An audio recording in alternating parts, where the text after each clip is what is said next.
And we're back. And somehow we lost another cat. The same We cat. sure did. Same cat. Same cat twice. We need to get one of those tracking collars. Yeah. I don't know. Third time maybe a Sunday. I just I mean, hope today's a Sunday. as I made a joke to Saris earlier in the week, I realized that the same problem we had last time. We let the cat leave with literally all of our earthly wealth. The road cat running away with the money.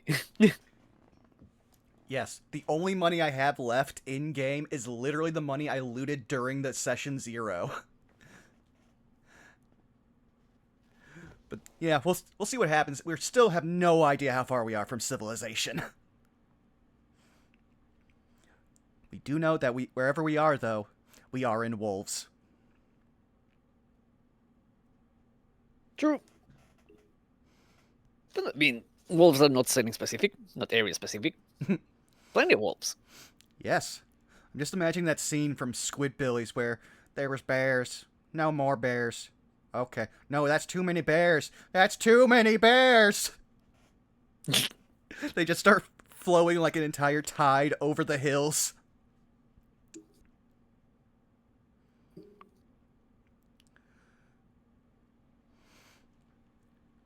Alright, but since we also did get off to a bit of a late start, do we want to start going around the horn and introducing everybody?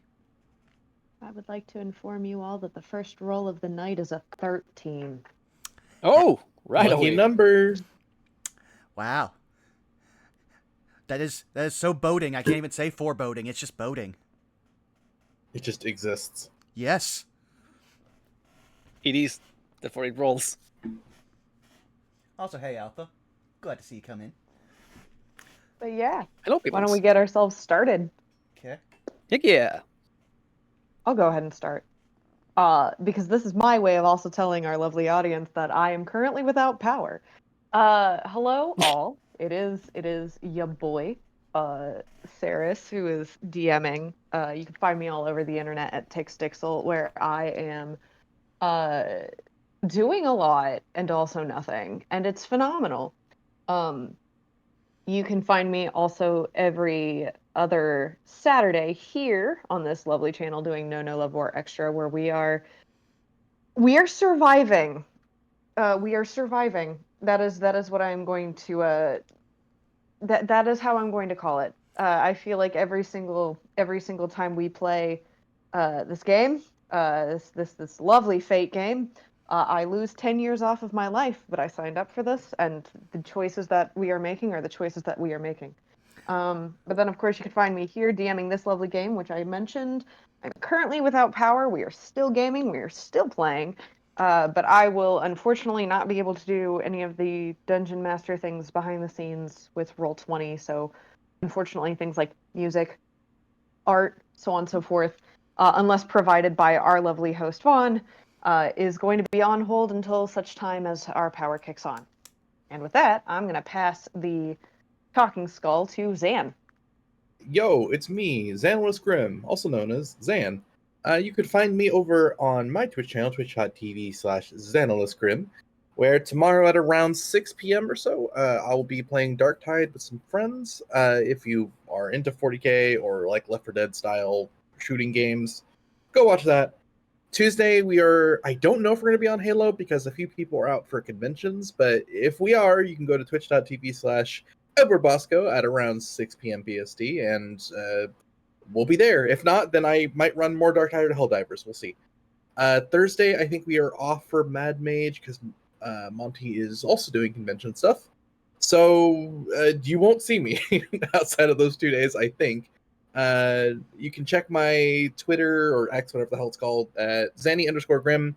If I do decide to post or do something else streaming-wise, you can find that there. And aside from that, I will send it to Vaughn? No, Citric. Damn it. Almost made it. Failed the stat check. Anyway, Yep. hello. Hello, I'm Cedric. You can find me pretty much everywhere at Citric King, everywhere being Blue Sky, Twitter, Tumblr, places, New Ramskara. Funny enough, not Instagram anymore because my account got suspended for whatever fucking reason, and it's denying me the chance of getting a verification code. So I don't know if that account is going to still exist for longer. No. It happens. But yeah, I do stuff. Schedules being as they are, I have been kind of busy to do any commissions for the past kind of 2 months. So that's not going to be a thing at least till August, maybe. But other than that, you can always find me around here, playing as Humphrey every other Sunday. That is pretty much me, Von. Well, you forgot. They can also see you coming up on this Tuesday because we have the return of Pack Tactics for Series 3. Yes, you get to be our sexy snake man. But aside before that, we also have our Wizard Sips play where we were definitely going to beat Resident Evil 5 last stream, but then the game decided to screw us on a boss fight and literally cost us like 3 hours. So this time, for sure, our students are going to defeat Resident Evil 5 and stop the total global saturation. But then, yes, we got Pack Text on Tuesday. Then on, I want to say, Saturday, we should have No Love War Extra with Zako Duo and Saris, where, yes, it is taking 10 years off our lives, but we are the only people who can manage this damn Wendy's. So we will do it. And, aside at least it's not a Waffle House. Dude, this is worse than a Waffle House. At a Waffle House, you just have to fight somebody or get shot at. Here, we have to deal with nudists, wildfire, a self-aware sentient VTuber that streams directly into your head, and you can't turn it off. It sounds like a Waffle House to me. You know what? So here's the difference. Here's the difference, Citric. Is that a Waffle House, there are thrown chairs, broken glass, and fist fights. We have not reached true level of fist fightery in the way that would constitute a Waffle House. We're close. We're close. We're at like IHOP levels. We're not quite there yet, but we're getting close. Yeah, we're there at the Denny's parking lot. We're not at Waffle House. Ah, there you are. Okay. Correct. We're not fighting for the belt yet at Waffle House. I mean, we would have probably said Denny's parking lot, but it's also on the freaking moon, so there's no auction. So our parking lot is non and void. So now that you're mentioning the belt, how come no wrestling company has ever done a Waffle House event collaboration? Oh, it writes itself. There's some indie out there that's already done. I wouldn't be surprised if it was GCW. Trust me, man. Wrestling is literally, how much of a carny can you be, and how much will people pay you to be that way? And a lot of promoters have leached off that. But with that said, we've introduced everyone that we can, so I'm going to play our lovely theme song so we can hop right on in. So give me 1 second here.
Take it.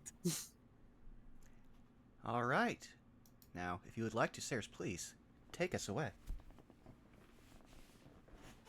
I would love to. But first, which one of you would like to recap what happened last session?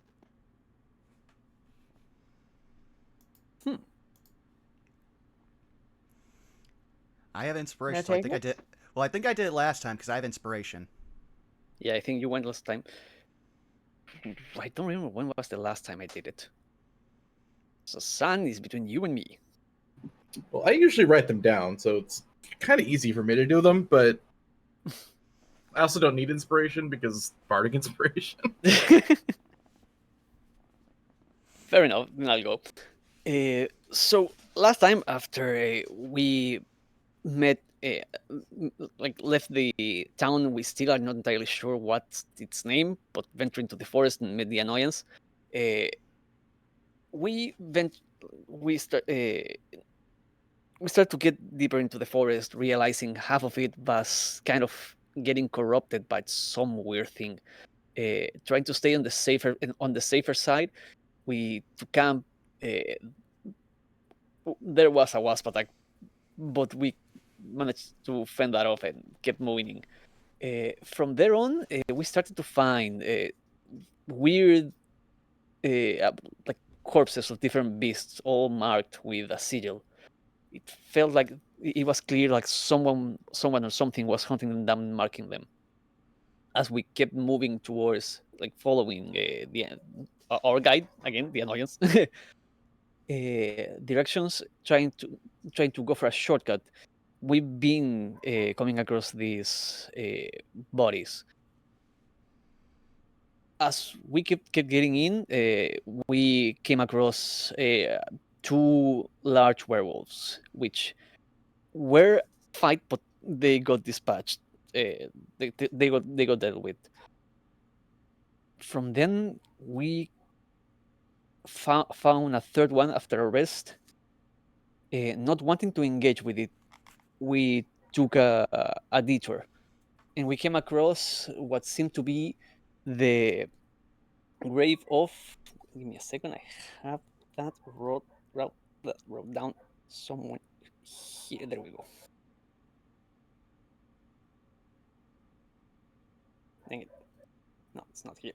Give me a second. I have the name.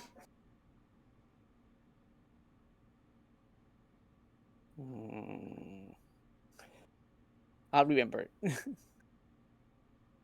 But yeah, and we got a couple of items from that grave, and we left as we kept moving forward into the forest.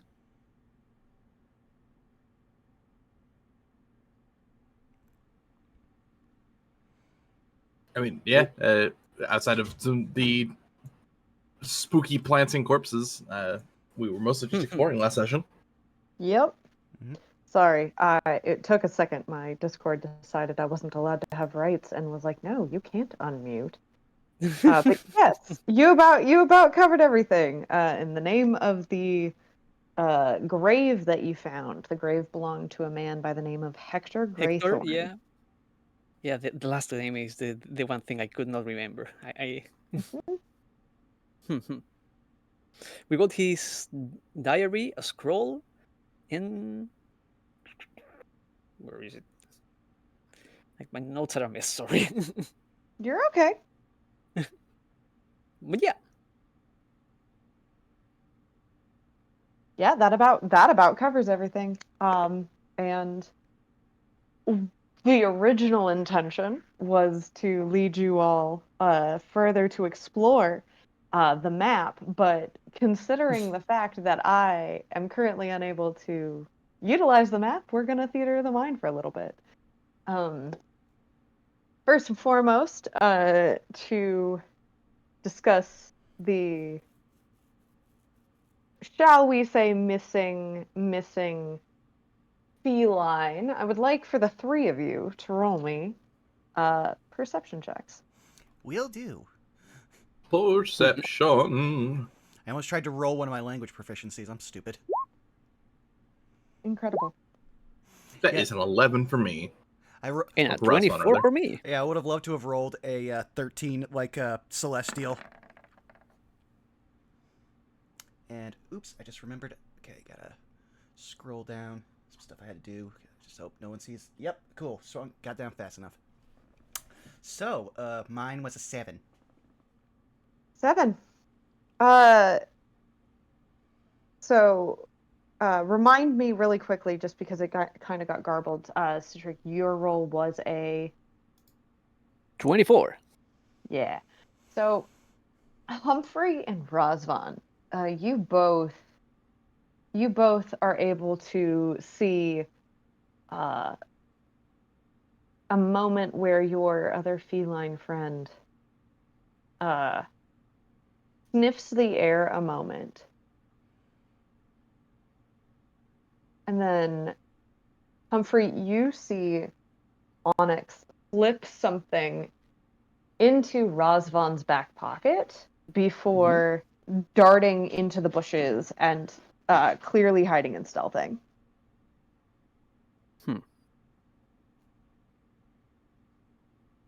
Razvan, you are also able to see her hide and stealth, but you do not catch the action of slipping something into your back pocket. The bear that Onyx found something.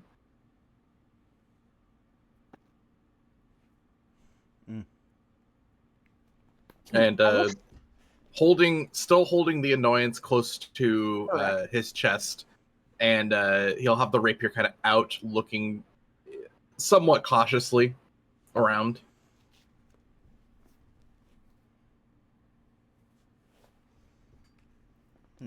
You see the annoyance also sniffing the air, and for a moment, their ears begin to twitch and flick as their eyes grow a little bit wider and following their sense of smell. They do for those of you that have a better vision of them, because Razvan, you are holding them, it's harder to tell.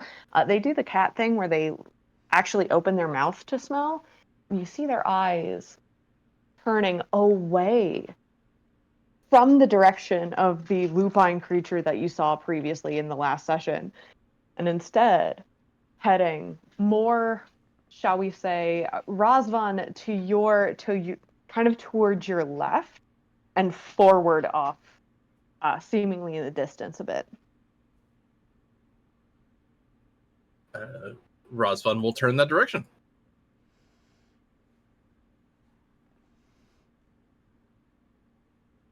Does he see anything? Okay. You're good, actually, if you want to go ahead and roll me another perception check. Okay. Let's see. Perception is a 10. This makes a lot of sense. Swamp and woods and trees. See a lot of trees. You're not really sure what the cat eyes do in fact see and what they do in fact smell. Annoyance? Do you see something out there that clearly I cannot see? I wouldn't necessarily say that I see anything. Not anything that you don't see, but smell. I smell something. I smell multiple things. Interesting. Off. In that direction. Tell me, please, it is not another corpse. I regret to inform you that might actually be a possibility. Of course it is. Shall we go explore this potential corpse, my friends? Kind of looking towards the group. Sure. Doesn't sound like we have much of a choice, so yeah. Razvan will keep a glance towards the spooky lantern for Branson. Yeah, I would say I'm pretty sure Saris knows that they would always be up front if the light changes, because that would activate him. Mm-hmm. So far, so good. Is Branson the Manchurian candidate? Listen, like I've said, I think it was last stream, you have spent like 3 days with him, and you only know he has 2 modes: incredibly methodical and blunt, and gut screaming. I place my Branson in attack mode. Well, no, it's more like, when you summon this creature, it cannot be put into defense. There you go. Razvan will cautiously help lead the way towards where towards the annoyance was kind of indicating their scent the first and foremost, I do have to ask, are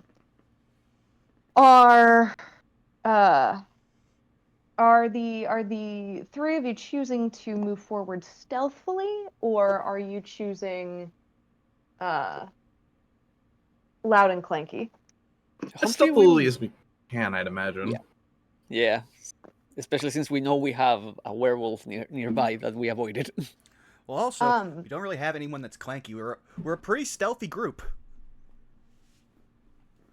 For now. I'm side-eyeing the cleric who doesn't know that he's a cleric. Hey, he's in a breastplate. For now. He can sneak. All right. So, but yes, stealthy. Go ahead and roll me some stealth checks. Stealth. Will you? 20 for Razvan.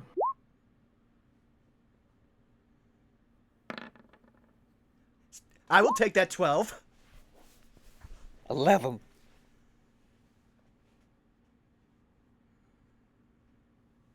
Okay.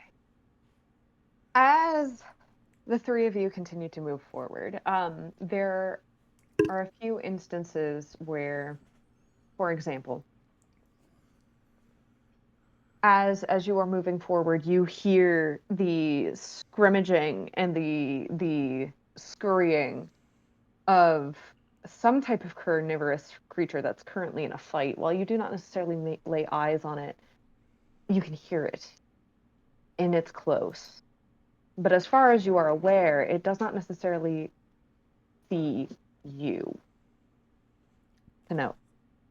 But, nevertheless, as you continue to move, you eventually reach, it's not quite a proper clearing in these woods. It's kind of like a space in between trees where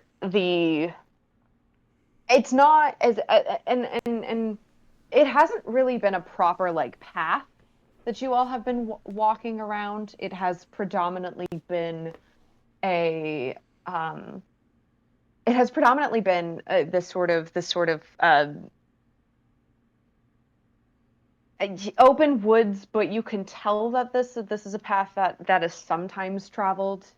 It kind of is at in this moment, sort of in between that sense of like a seldom used goat path kind of situation. Yeah, kind of, where you can tell that creatures and animals and humanoids probably have taken this direction. It seems to be the easiest footpath, but it is not a proper path.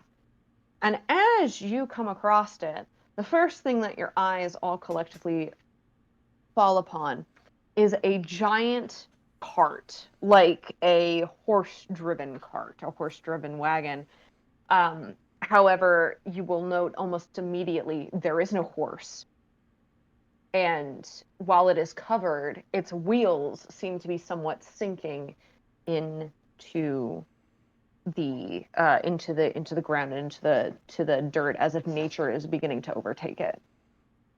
And as you begin to see it in the clearing, Razvan, you in particular notice that Annoyance has sort of lowered its head a little bit and takes a big old sniff, and they then look up to you and go, I believe that what I was smelling is over here.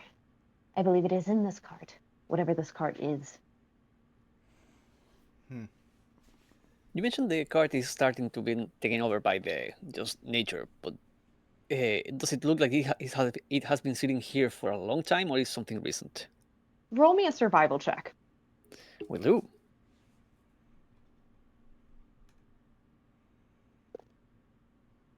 Oh, yeah. Well, that's a 6. City boy over here. You know what? That's a great question. That is a wonderful question, and upon taking longer than 2 seconds to look at it, you aren't sure. Humphrey looks at it. That's a cart.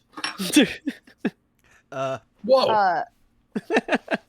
I was actually going to ask, given his background at working in caravans and stuff, could Branson possibly ascertain the function of the cart? Like, is this a caravan cart? Is this just like a heavy goods cart? Like, what are we just or like a general use cart?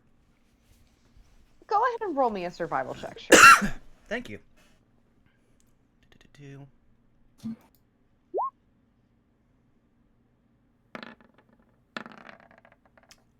14, but with a 26 on the other side. It looks like at this, just from a view without actually getting into it, because of the way that the cart is shaped and the tarp over top of it, it looks like it was likely for cargo or for carrying heavy goods. Some type of shipment, likely. It is a heavy goods merchant cart. Whatever's in there is either very heavy or they have a lot of things that are adding up. Do we wish to check it out? Humphrey looks at the annoyance. You say what you're looking for is here. I smell it. I smell it. And something else nearby. Something particular. Something curious. Something very curious. Yep. I, for one, is normally light-footed, so I suppose I can open up the carriage or cart if it makes it easier for us. We don't lose nothing by checking it, so yeah. Razvan will take a cautious step onto one of the sinking wheels and then onto the top of the cart to open the door if there is a door. It appears that there was like a back flap. Okay, then he'll kind of move towards the back and raise the flap. With the one hand still holding the annoyance, the other hand using the rapier. He's kind of used the rapier point to kind of catch the flap and then move that up.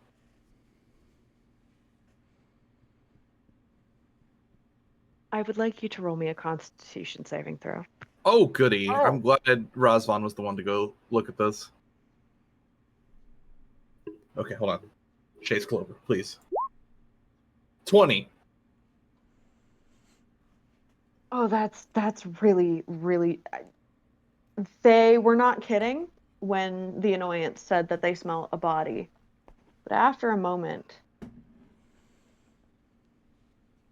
you are able to compose yourself and you realize you smell more than, and you see more than just the sight of more than one shredded corpses.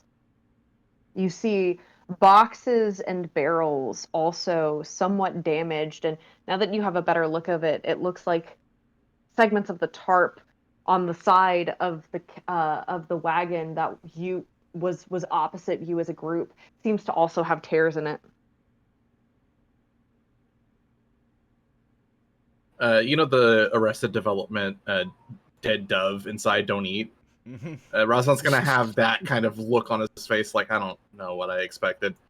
Has gonna kind of look towards the group, putting his nose away from the horrid smell. More shredded corpses, it would seem. That there's going to be anything of value in there?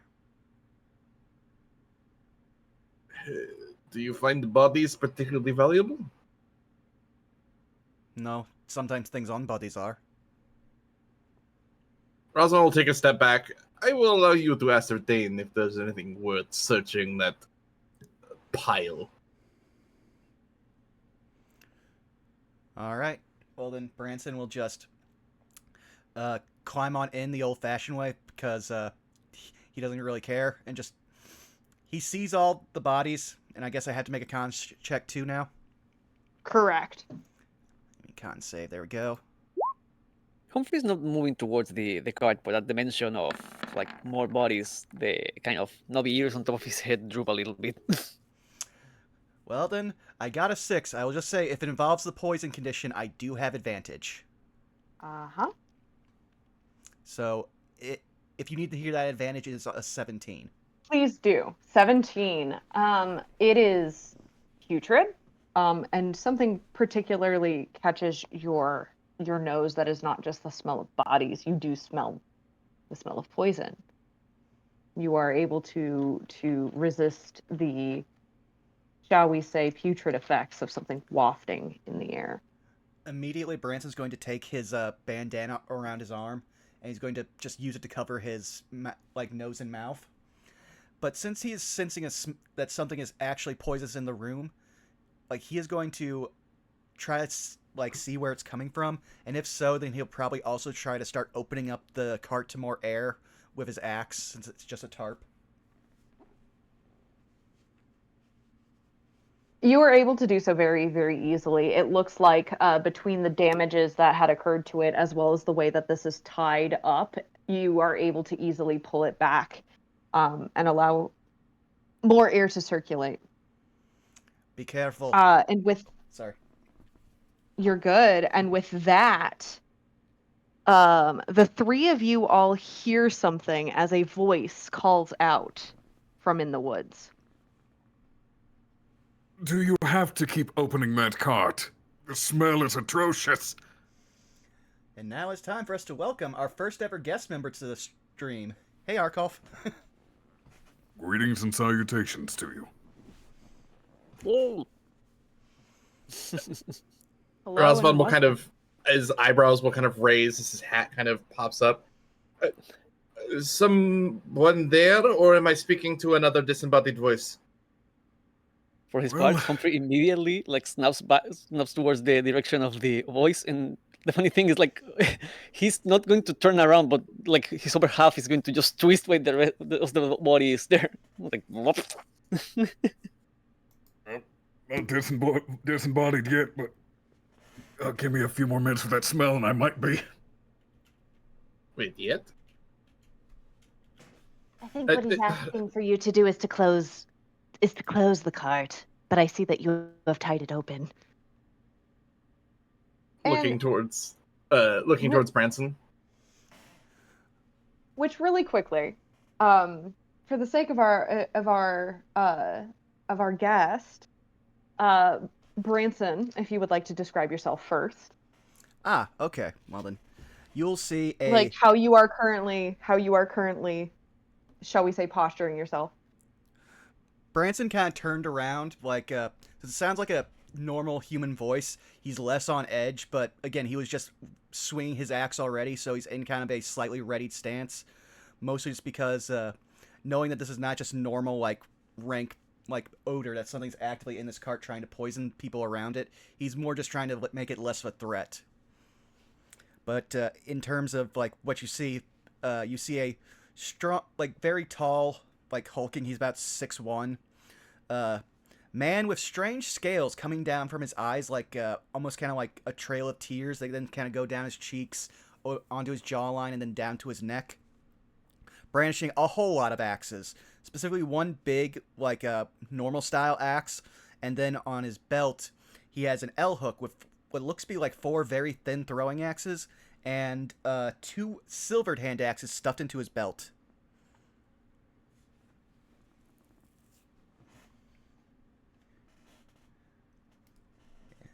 I guess he would just go, "There is something in here that is causing a poison, and it's not the bodies. I wish to find it and destroy it."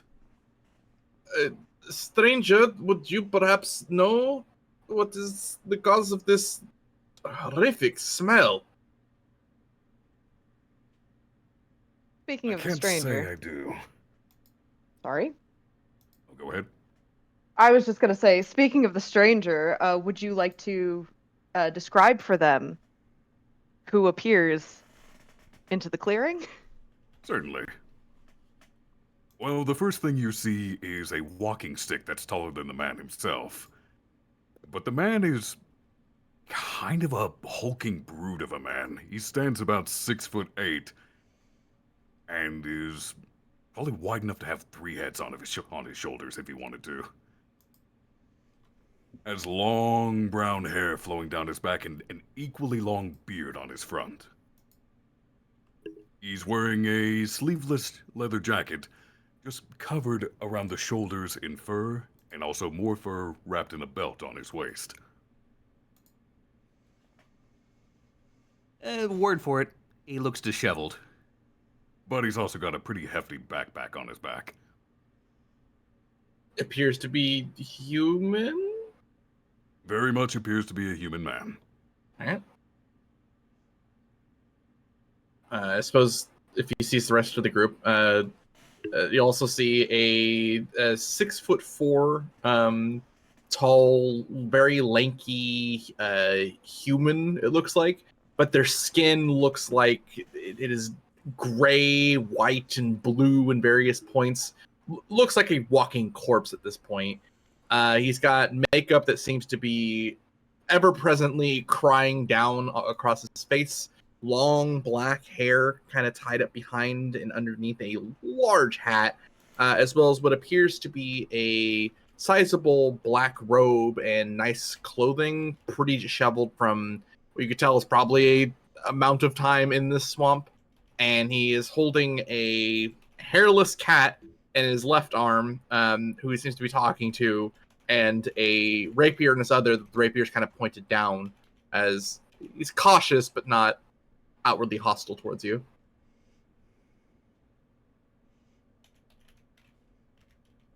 An additional note about the feline creature that is in his arms. You will immediately notice that this hairless cat has twinges of blue. Its fangs are slightly too long, and there are aspects about the way that it holds itself and its joints that just seem slightly off. Its tail sort of at what almost appears to be the wrong angle, and its whiskers are curled and mangled.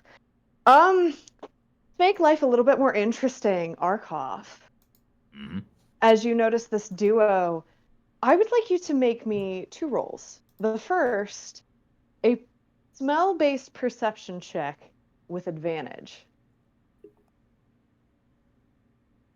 So that'll be a 16. Okay, and following that, your choice, tell me which one you pick, survival or nature, and again, with advantage. I will take survival. 19. I'm about to DM you what you learn. Okie dokie. I thought you were DMing already. Nice. Let's go.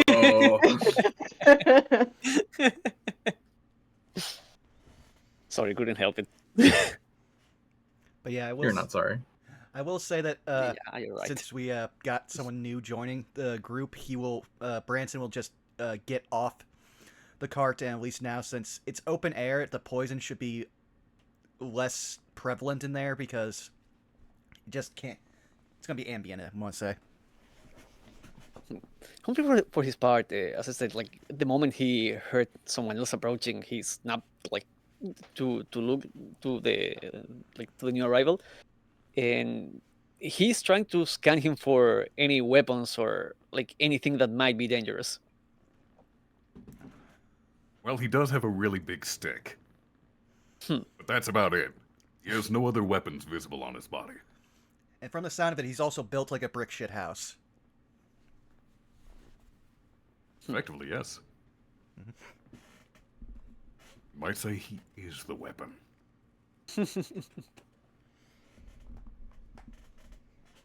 You see Humphrey walk towards you with somewhat of a cautious step. And if you had not noticed him before, he is a 3 foot tall, like gelatinous blob with a tiny bowler hat and a cape around him. He's also carrying a rapier on his back, but because of his size, he's kind of it's like as if he were carrying a two-handed sword, basically. He will walk towards you with a bit of a wobble and tip his hat towards you. Good evening. What time of the day is it actually? Good evening to you as well. I can't say I've ever seen your like before. In all fairness, neither had I. Who are you? Oh, forgive me my impropriety. I am Bahu. May I have your names? I am Humphrey. I am Razvan, and this is the annoyance. So he kind of raises the cat a little bit and gives the cat a little smooch on the back of the head. I mean, that is not my name, but you may not have my name. My name is mine. Well, it's a pleasure to meet you, mine. This is going to keep being a running joke, isn't it? He walked into that one. Branson just turns. Branson just turns to mine. Just goes. I'm still calling you annoyance. My name is not my. At least You all no are one is very, calling you very good wouldn't at this. anymore. That's very true. But the Since yes. you asked so politely, Staring directly at you, Barhu. He will wiggle his eyebrows. I'm sure you may or may not be familiar with the name Juji. At your service. Juji. Am I familiar with that name? Roll me, and this is with advantage, a history check. Ooh. Let's see if I do well. Soft 20. Soft Ooh, 20. nice. So this particular this particular cat, Juji, is one of the known wanderers of the woods. There are you don't know of all of them, but you do know that there are multiple that seem to be able to wander around the woods and wander through the mists. You yourself can determine whether or not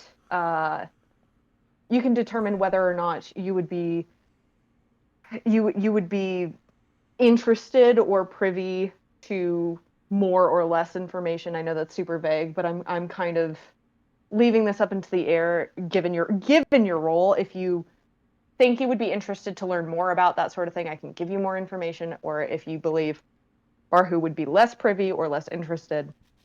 But you do know that this is one of the few that is able to traverse the woods seemingly unaffected by the mists, and they seem to just live out here in this part of the woods. Barhu would definitely be interested in learning more. Okay, absolutely. So then you would also know that they in particular are known for tracking and keeping tabs on the werewolf and wolf-were movement throughout the woods, the way that the packs move, the way that the packs travel. Oftentimes it is rumored that they are doing it to avoid them, but that cannot be confirmed nor denied. Well then, Juji. It's a pleasure to finally make your acquaintance. Pleasure is all mine. Chuchi, then, eh? Juji, yes, Juji. Not a letter more, not a letter less. So what brings you lot out here? I assume you're drawn by the awful smell like I was. Yes. Somewhat. We are mostly just trying to get to any form of civilization. We found a town. It was completely massacred, so we have no idea where we are. We have no landmarks. From what Is it we the undead again? Oh, we've not seen immediate presence of the undead. Have you been here long? I've been trying to reach one of the nearby towns, but yeah, things have been weird lately. There's been undead around, and that typically means something's afoot. well, if we come across any undead... The forest's tales seem to be blighted by some sort of corruption. I'm afraid we are not locals of this area, but as far as I can gather, something is going on around here. I would like my 3 wanderers to make me a history check. Ooh. Will do.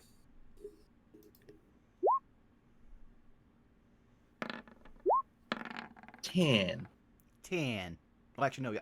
Oh, I guess. You got a 20. Oh, it didn't even like ping the noise for me on my roll, so I didn't know. Razvan becomes history. Humphrey got a 16. 16. Humphrey and Branson. He mentioned something weird has been afoot. And you do recall seeing something weird and unusual regarding the undead, though it was a couple days back. Yes, he'll go. We came across something strange. We are very new to these lands, so perhaps you can elaborate on what was possibly some kind of tradition. Started out with a single individual. He was dragging and dropping a casket across a road. As he got further, as he got further, more joined him, dressed exactly the same in tattered dark robes. When we got close to them, they bewitched the two of us. And so, we did battle. Eventually, though, something happened. Whatever was in the casket erupted out as a giant phantom of sorts. I've seen many undead, but I've seen nothing like that. It screamed into the night and flew in this direction. Does that sound like anything I'd know about? Roll me with advantage. I would say this is also going to be a history check. That's a 13.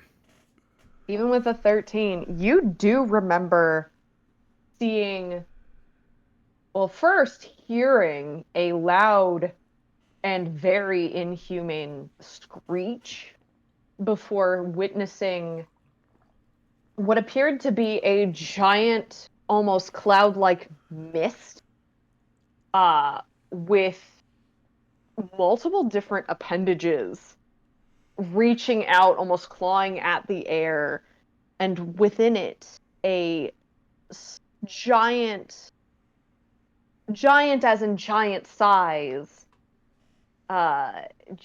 like giant humanoid, giant size, I should specify, skull with its jaw slightly unhinged, just searing through the sky.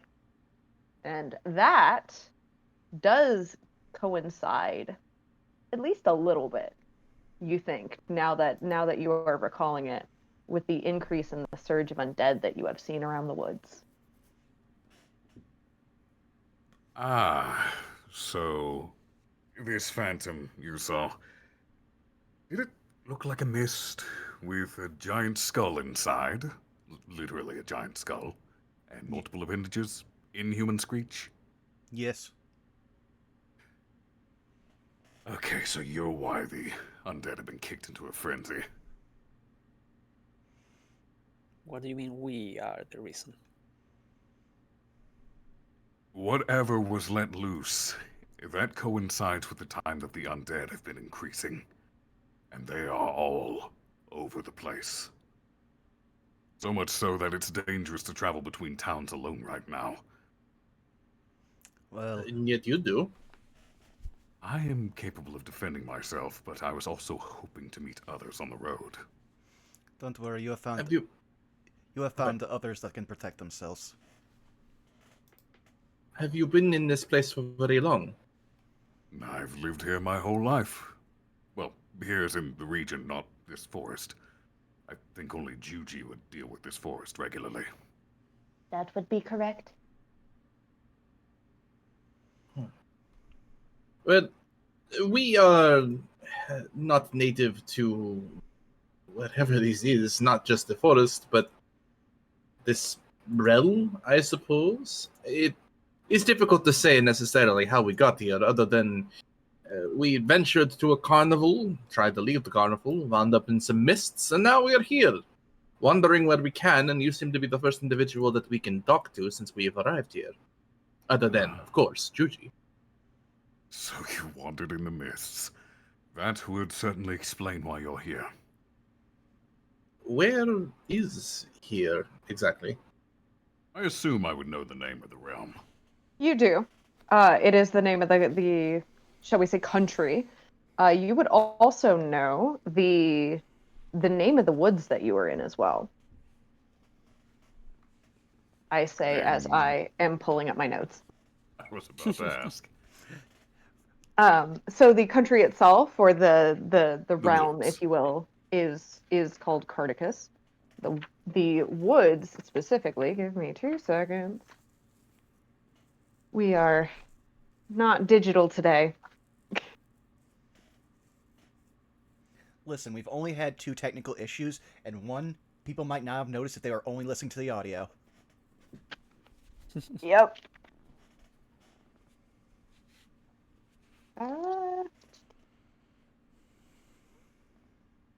Nearly there. Nearly there. All right. You are in what is called the Wildersung Wood. The Wildersung Wood? Mm-hmm. And now the only other issue is that we can't actually... This is the one time we can't bring up the map. But at least we'll know for next time. I can at least get you a picture in the Discord server, so you can at least visualize that there. I mean, Von, if you are on Roll20, you can share the map on the what's the name of this tab on Roll20? We have the map there. No, but the thing is, Saris would need to be in Roll20 to move us to that tab, Correct. which Saris cannot do. Yes, no, what I'm saying is that Von on the stream site, if he wants to show the map to the people watching. Oh, I see. Yeah, version whatever the Discord Yeah. picture is. Well then, allow me to welcome you to the Wildersung Wood in the realm of Carticus. We are indeed in Carticus. Anyway, we have not found necessarily a place that would be kind to the both living or unweird, but you said there are civilizations around here that can be conversed to. Yes, there's, in fact, quite a large city nearby named Skald. Skald. Huh. Interesting name. Would you be willing to guide us towards that location? That's a good question, DM. Would I be willing? So Or am I out here for another reason? You are out here for another reason. You also recognize that Skald is quite far away from your current location. There is a smaller town that is inhabited that you were actually planning on reaching. That is actually in the direction that this party was traveling. That is about a day's walk, give or take. At this point, about a day's walk. That is much smaller. It is not Skald. Skald, in and of itself, from here, would likely take about a week's worth of travel.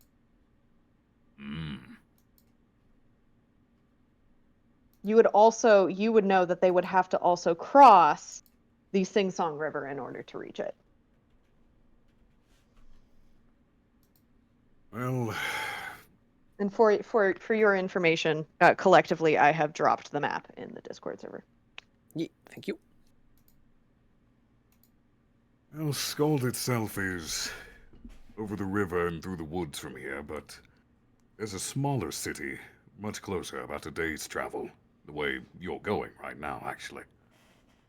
Oh, I see. Were you on your way there?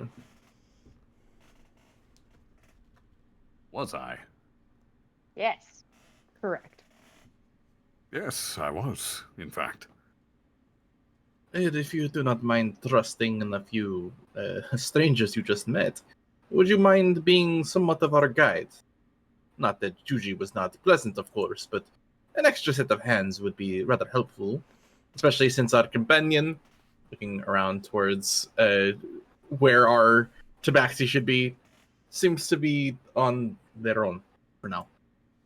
You lost someone? No, they tend to wander off, but they can find us quite easily. Ah. Do you know Very how well, some then. people allow their cats to wander outside at night?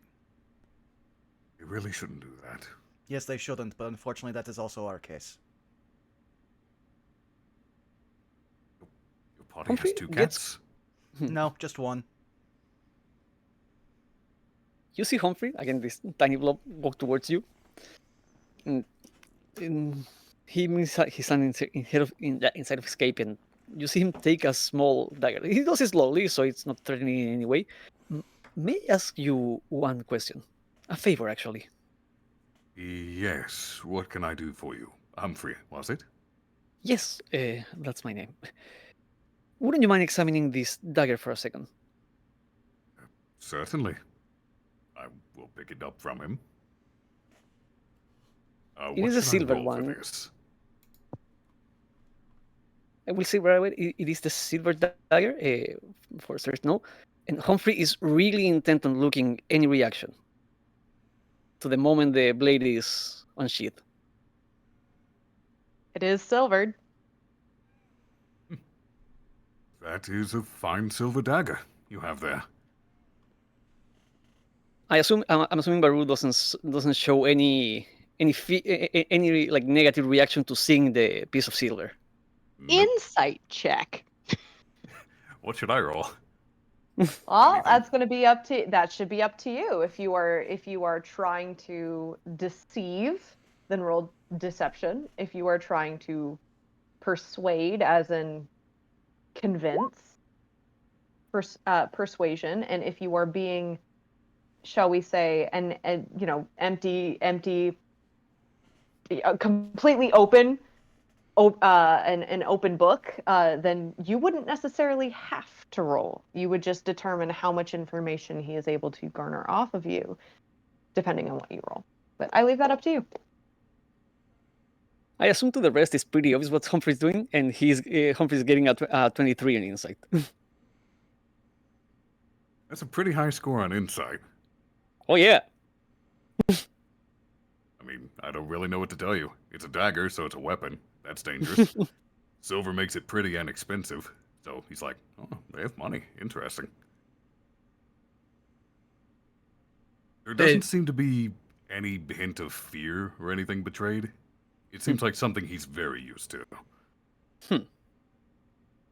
And forgive us, we have encountered a number of were creatures, and my companion here is just trying to be as precautious as possible, without being accusatory. Humphrey tips his hat. We've encountered a fair amount of, I believe the term is lycanthropes. Not particularly keen on their behavior, but what little I have gathered, I'd rather test right away. I would personally advise... how to put it? Cartagena is full of lycanthropes. It's not so much going to be a rarity, it's just... they're people like anyone else. They have their own wants and needs. It's just the ones you may have encountered may have wanted to kill you because you're encroaching on their territory. We've seen an entire town razed to the ground. That tracks. Different factions, different groups, they will do as they please. Humphrey points towards the town they were in. Do you at least know the name? The name of the town they came from? Yep. Humphrey's pointing in the general direction if he can orient himself. They came from one of those little tiny towns that doesn't exactly have a name, but is known for the they're known for the shall we say leading, governing folks. They had a school for musicians there, if that helps. Oh no! Oh goodness! Oh, you are lost, my dear friends. No, Amherst is very, very far away, my friends. No, you are this. No, not Amherst. Oh no, I'm so sorry. Oh no, it's quite alright. Getting my bearings just like everyone else.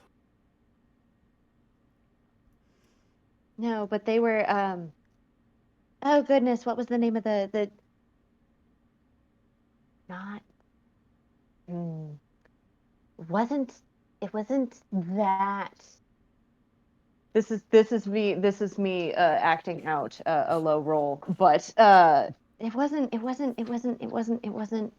No, it was. So, I don't believe you would be familiar with the town The town that is run by the Meistersinger Longwind.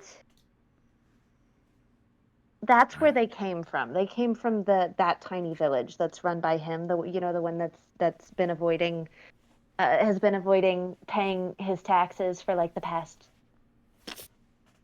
I want to Oh. say several months now. Well, that there might be why it was razed to the ground. Unfortunate as it is. To whom are they paying then? Or weren't they?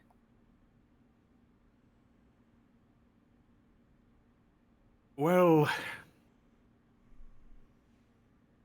I'm trying to determine how much I should tell them. That's for you to determine.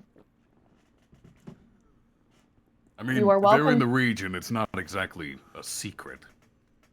Nope. And if you ever need to, you are welcome to roll. I do permit this at my table. If you aren't sure about something, you are always welcome to roll a wisdom check for yourself. Well, in this region, there are guilds. Like I said, different factions vying for different territories. The one in the most power right now is the Blood Moon Guild.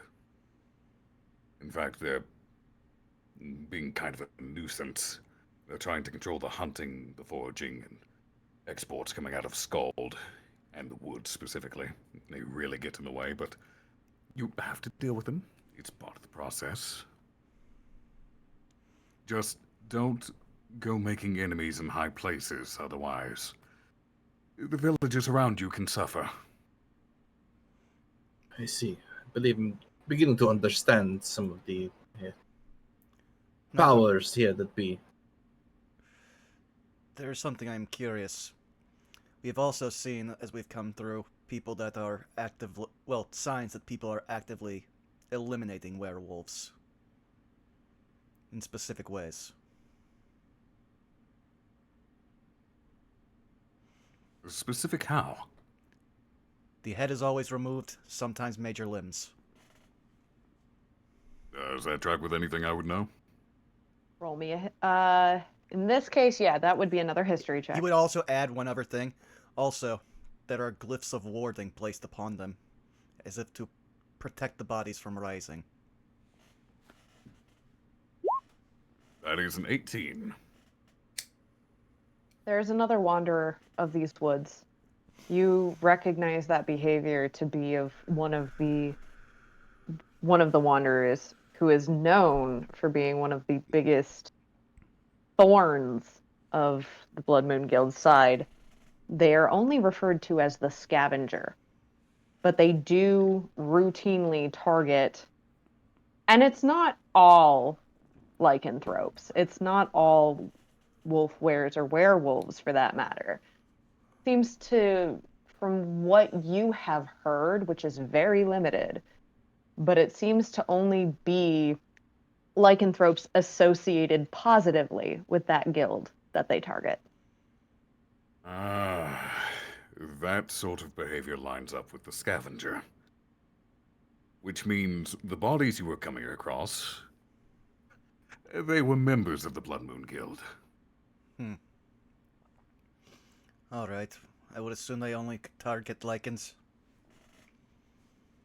Not always, but they definitely seem to be going after the Blood Moon Guild. Anyone in high standing with that guild. Makes sense if there is a struggle for power. It's just rumors I've heard, so grain of salt. That is fair. Also, you've been a great help to us. I would also like to warn you of something. Certainly. The reason I was set off on my path through the mist was to find a certain individual and kill them. I am led to believe that they have made their way to this land.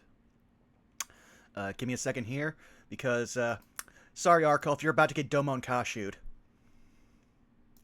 That's fine. G Gundam's best Gundam. I love G Gundam, but don't make me fight over this. But yes, he will he does not have a picture to go, have you seen this man? But if you see a lithe and gaunt man with sharp, regal features, hair nearly as black as the night itself, eyes as blue as cold ice, and a crescent-shaped scar that started above and ended below his left eye. He'll most likely be holding a book that looks to be made of some kind of living skin. He is a vampire and a necromancer. The last time I saw him, he had a wave of undead at his beck and call. If he has come to this land, you would be best to run. Unless I find him first. Necromancers always have to be so on the nose with their accoutrement. It Books made of is. skin. Why not just have a regular book with the skin inside? Do you actually want to know the answer, or? Certainly, I'm morbidly curious. Forgive me for divulging perhaps a bit too much, but if my appearance was not quite obvious, to kind of flash a fang, I am not a vampire, but my father was certainly one. And I have encountered many necromancer in my travels, and it would appear that the vestiges of death and undeath are a fine line between them, but it is very thin. Covering yourself in the trophies of the dead and slain allow you to access the magic that necromancy holds far easier than you do not have them. You'll actually see Branson pull out a small, like, very leafed notebook and just start writing down on a page. It is similar to those who create fire, as it were, often covering themselves in torches and coal, as it makes it easier to access that magic. Undead works very much the same.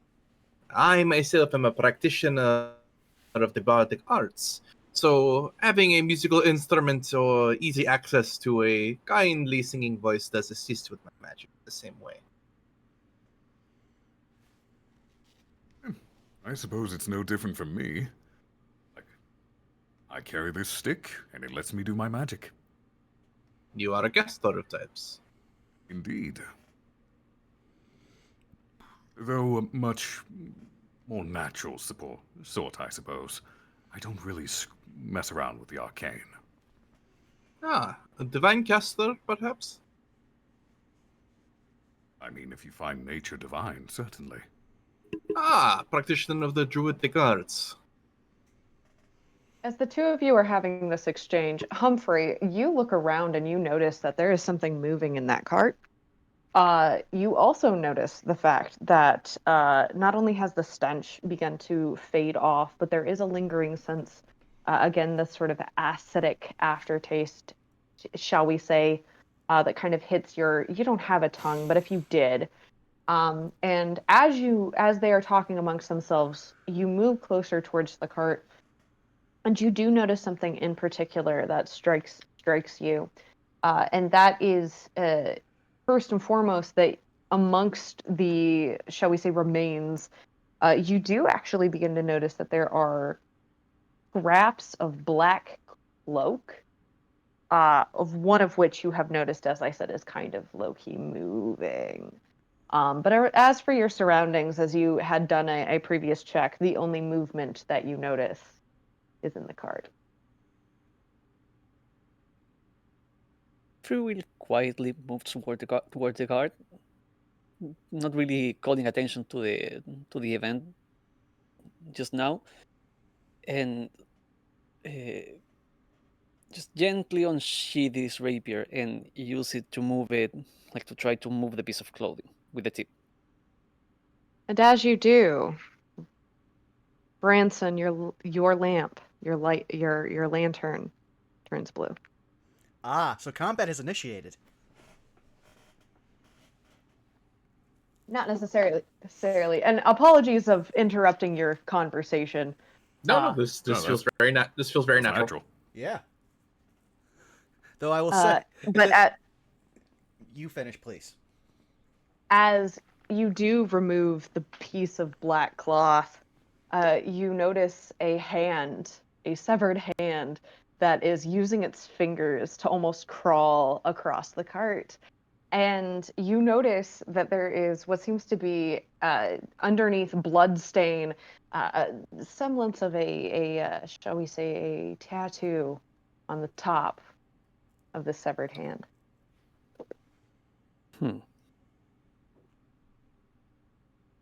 And it does not seem to be reaching towards you necessarily. It looks like it's actually crawling towards one of the broken crates that is in this cart. Humphrey looks towards the inside of the cart and looks towards the group and raises the rapier and moves it to gather their attention without like speaking out. Well, no, you already see now Brance is in a full combat stance and growling because the light has changed color, and he is now just scanning the surroundings furiously, trying to find out what's triggered it. It's the moving hand. Well, I did not know if he could see the moving hand.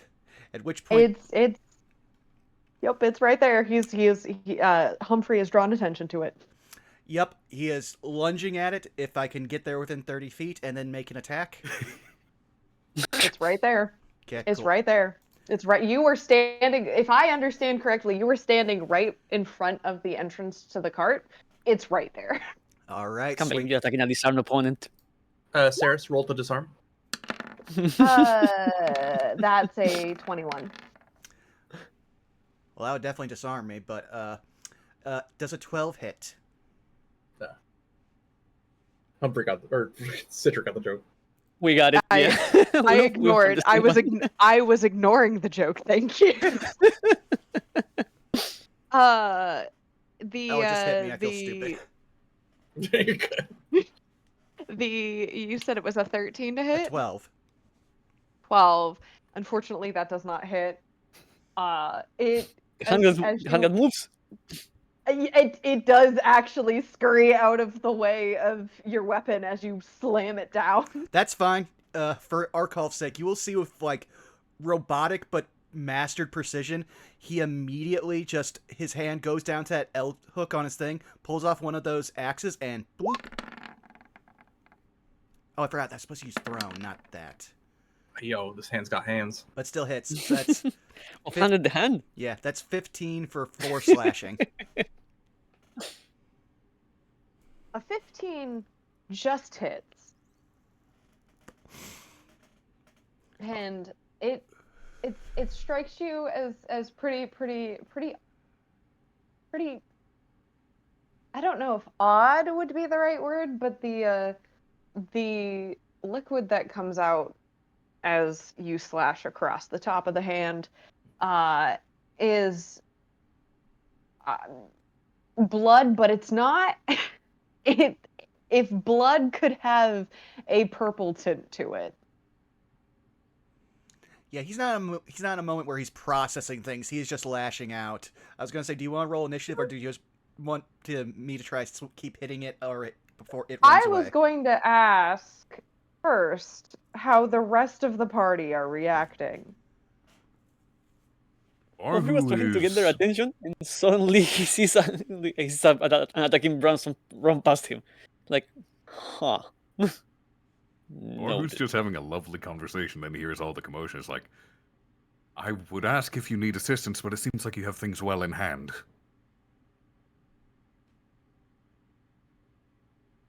My mic isn't picking it up, but I'm clapping. Say in hand, I might say out of hand, but that's my opinion. Forgive friend Branson Barhu. He is rather determined to make sure that the undead do not trouble these lands or us. Given everything that's going on lately, that's quite handy. Well, that you're having a civil conversation while the gut scream is happening in the background. Yeah, correct. Which, to that point, it actually does not attack you back. So you are welcome to continue to attempt to hit it. You do. Oh, sorry. You wouldn't notice. Sorry, you wouldn't notice because you're not a barbarian, but you are in a raid. It's but one of the 7 Humphrey- classes people think he is. Okay. Yeah, you're right. But Humphrey, you would notice that the hand does not make any attacks, but it continues to try to pull itself, now at a more speedy pace, dragging the wrist bone behind it towards this open, broken crate. should also- Seeing that Branson is nowhere to be reasoned with right now, Humphrey will try to move around him, like literally, just liquid. I wonder to what move that's around doing. him and Can't move wait, place my inside the finger on it. Ah, you beat me to it, you bastard. I had to sneak it in there. and he moves towards the crate. Yeah. You quickly notice, Humphrey, and while I'm giving this description, Branson, go ahead and roll me your next attack. I know what's happening. You notice that there is another, a couple of like immediately just looking into the crate without digging through it, you see what appears to be some type of black cloth fabric thing. You notice two scrolls. And you also notice almost immediately that there is, in fact, a what appears to be some type of dagger. At least the blade of it, you can see. It's a little difficult to see from this angle, but the blade of a dagger is sticking out. Humphrey will carefully pick the scrolls and then go for the dagger. This is going to make things interesting. Branson, what is your attack roll? The attack I made was a 21 for 4 Okay. 4 slashing and 2 force. Uh-huh. And, Amazing. Yeah, and then he would swing again with a hand axe with his offhand. So I did not make Uh-huh. that roll yet. There's that. Roll. Go ahead and roll. It's a 20 for 3 slashing. Amazing. And then this is going to be contested. I'm going to say in this case, your choice, acrobatics or sleight of hand. And I will, once I have all of the rolls, I will describe what happens in a sequence. Dear Lord, my boy is not dexterous in the least. That. You don't need it. You don't need it, Branson, because okay. you had the 2 attacks. I just need it from Humphrey. You're good. I promise. Alrighty. So you said acrobatics or like sleight of hand? Correct. You just need a bunch of good rolls, hands over fist. Hey. I'm in hell. Here we go. Sleight of hand, 19. All right, sleight of hand 19. So, in order of sequence, is that first attack slashing? Yes. Branson, you come down with, I'm assuming, your axe. You Yep. manage to get the wrist end, as it were, of this hand. It seems to like launch itself with its middle and ring finger. You go in for another attack, managing to slice a pinky off. Actually, apologies to the viewers, but it is a rather bony situation. And as it launches towards this crate, Humphrey, you slide in, recognizing that it is aiming for the crate, and you manage to swipe at the what you now realize is a dagger, in which is made from obviously some type of metal for the blade itself, but the hilt of the dagger is made of bone. You manage to pick it up before it is able to grab it.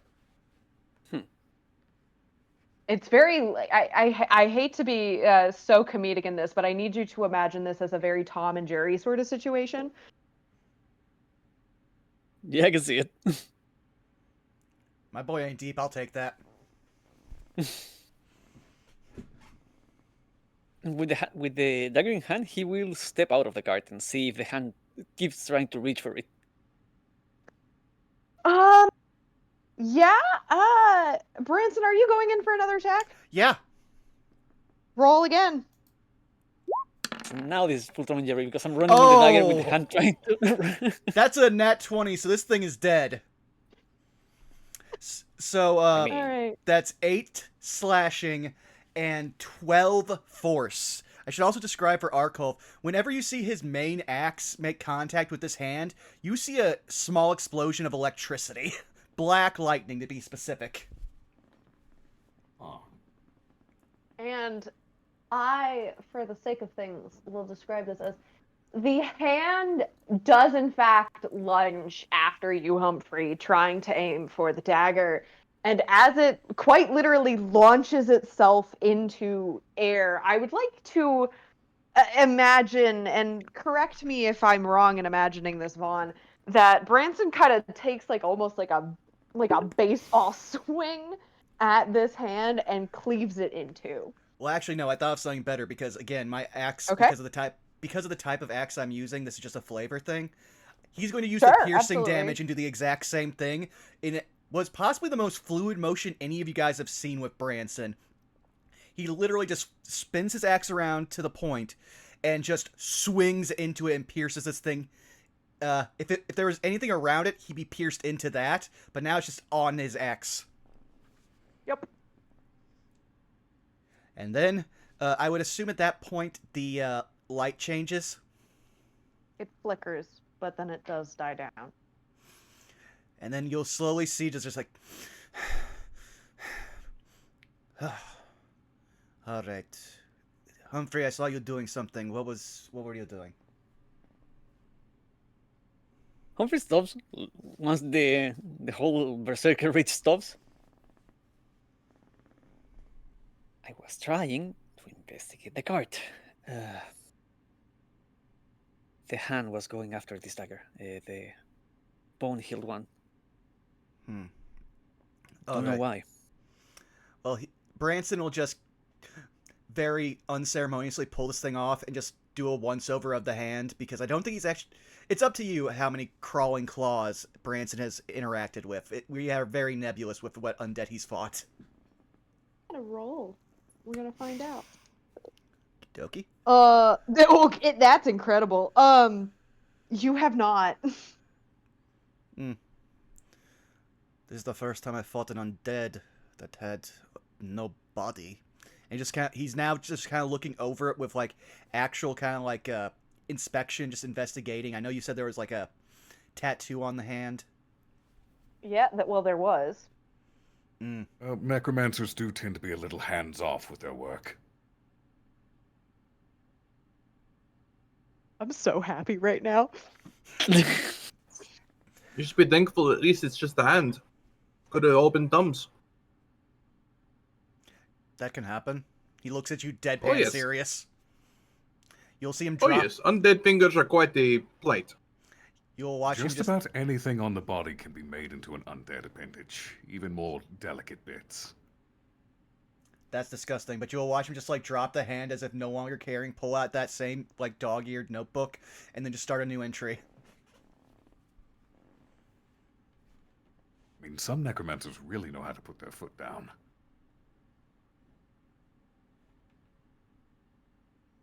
Anyway, daggers seem to have some importance to this. I don't know if it's going to be just for this specific hand, or if it will attract any other undead. Branson will We'll turn... have to try. Oh, sorry. If we can test that, we at least could use that as bait if needed. Otherwise, I'm not entirely comfortable carrying something that would call foes towards our direction. Branson's just going to turn to Barhu. Are your magics able to detect different types of magic? Not something I specialize in, no. Alright, then I will check. And you'll just watch him as he brings out a normal human tongue, but like one of those that are bifurcated for just aesthetic reasons. But you'll see that come out, and he will kind of scent the air with his tongue in the direction of the dagger as boo, detect magic. Okay. For my sake, what is the range on that? 30 feet. Well, actually, no, let me see. Okay. Oh, yeah, it's range of self. I believe it's... Yeah, no, it is 30 feet. Yeah, that's what I knew it was range of self, but I meant like how far out can you detect? Well, that's again... So it, Go ahead. You're good. You're good. So first and foremost, the a little bit of flavor here, taking a little bit of liberties.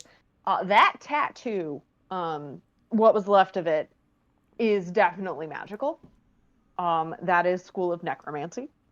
Your eyes also get a, shall we say, a ping, a visual. It looks like, the way that I would describe this is, it looks almost like an like a like a almost like a purple haze around the scrolls that were in that open container that Humphrey had mentioned. You also detect, it looks almost like a golden sort of, almost sparkling on the blade that is in Humphrey's hand, and that is School of Enchantment. Okay, so that's enchantment and purple haze. So no school on the That scrolls? was necromancy. Okay, perfect. No, necromancy. I Okay. thought I had said it, and then you've just alerted me that I did not. Yeah, it's also necromancy. Yeah.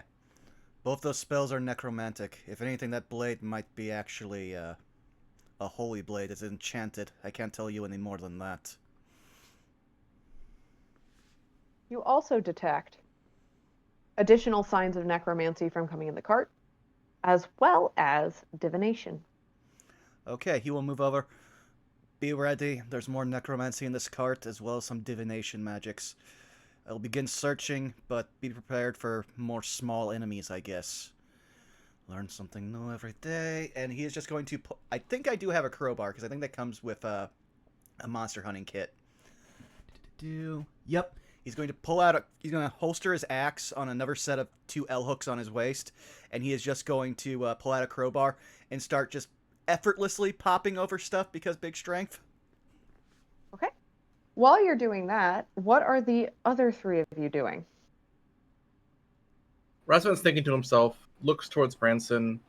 At least now you have first-hand experience. Hands down, necromancers are often caught red-handed. But you seem to get the upper hand. Okay, I'm done. I want to tell you this. This is not me trying to no-sell all of your puns. This is Branson literally does not... He has the wisdom to perceive that you are repeating words. He does not have the insight to realize that you're making puns. Fair enough. I would just like to say, Razvan, you take 8 points of psychic damage. No, I'm just kidding. 8 points, damn. I said I'm kidding.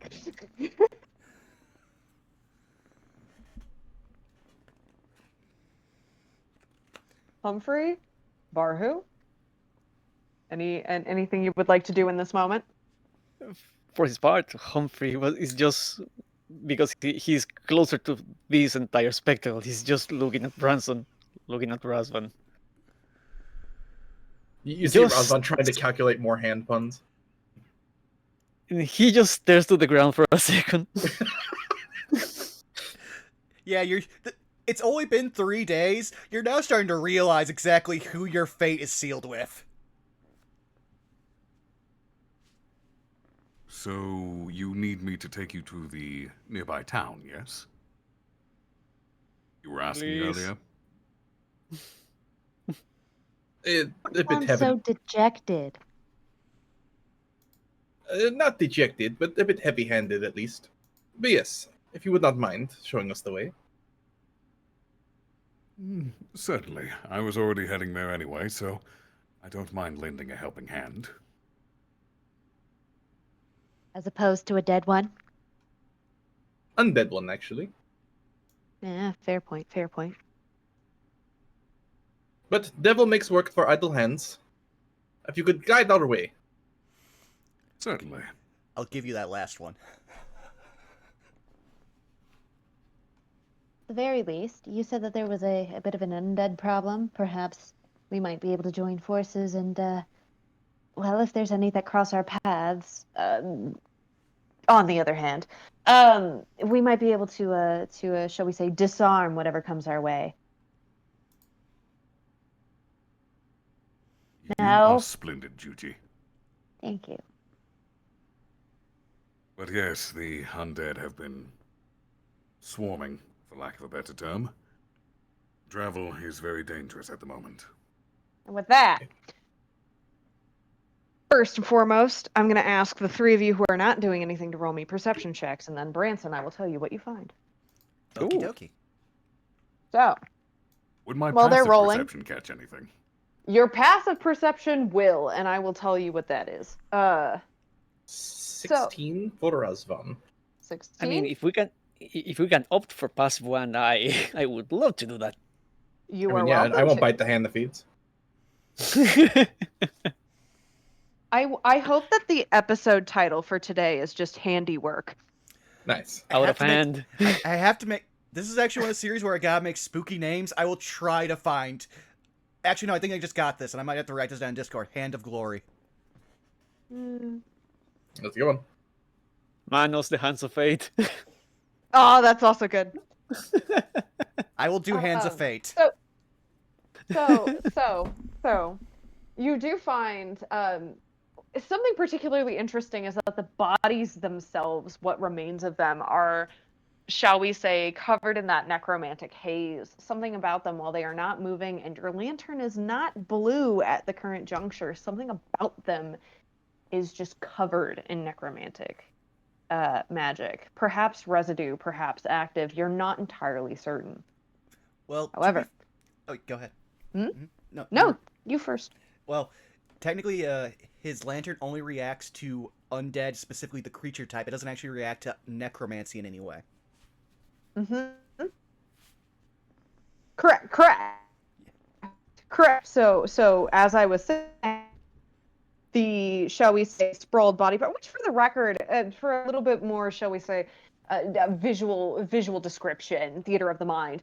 It is not full bodies. It is parts. It is bone fragments that have once had, remnants of flesh on them. There's an arm for sure. You're pretty sure that you see a portion of a midsection spine with everything juicy and, shall we say, chunky around it.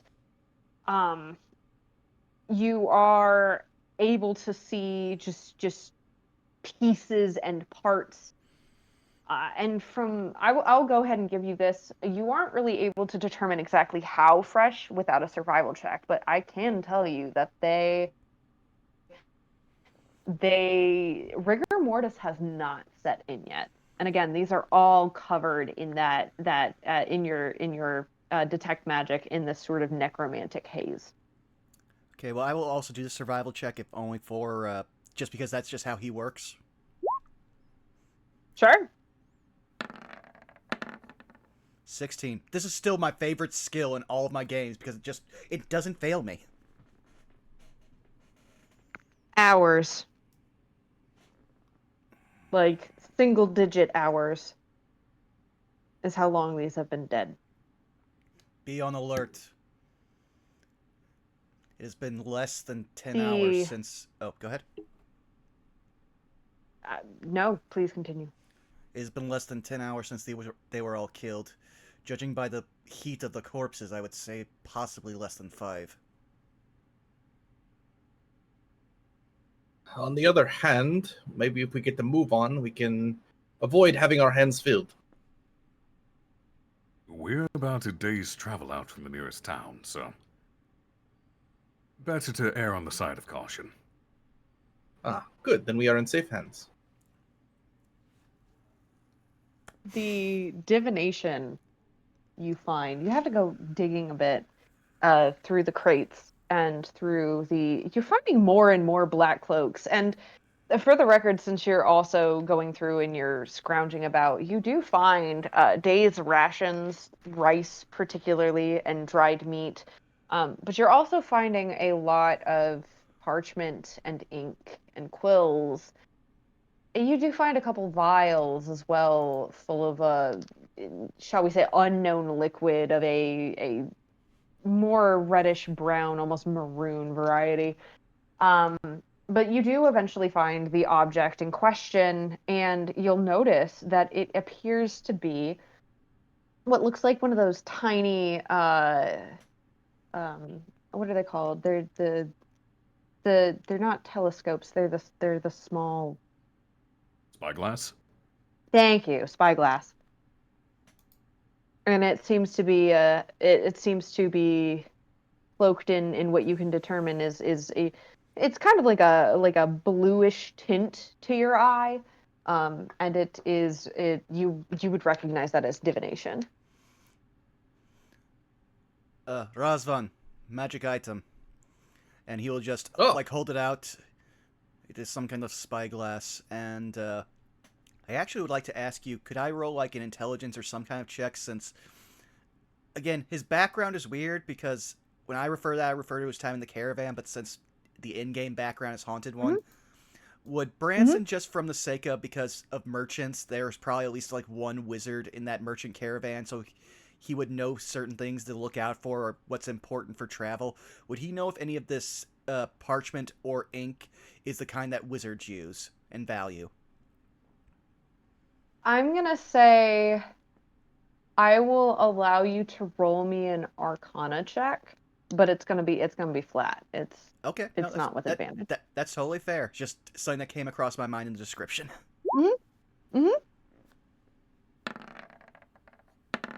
That's a nat 1, so he don't know. You don't know shit. You aren't a wizard. Yeah. That's the only thing that people would know that he's not. So yeah, he's gonna... Alright, it's mostly just parchment, ink, and other stuff. I can't really find anything of actual value. The black cloaks are alarming. Do they actually look like the black cloaks that we saw in those figures when we first got here? I'm so glad you asked. Yeah, they do. They'll be well, I don't know what killed them, but I think they are directly tied to whatever put the undead curse on this land. They're all wearing the same robes. What do you mean the same robes? He will literally just rip one of the robes off of the assortment of bodies, hold it up, show him. Putting two into together, Humphrey will try to recall the fight they had when they got here. Did any of them have any visible tattoos? Roll me. Unfortunately, this will be with disadvantage, a history check. Well, that's a 3. You don't remember.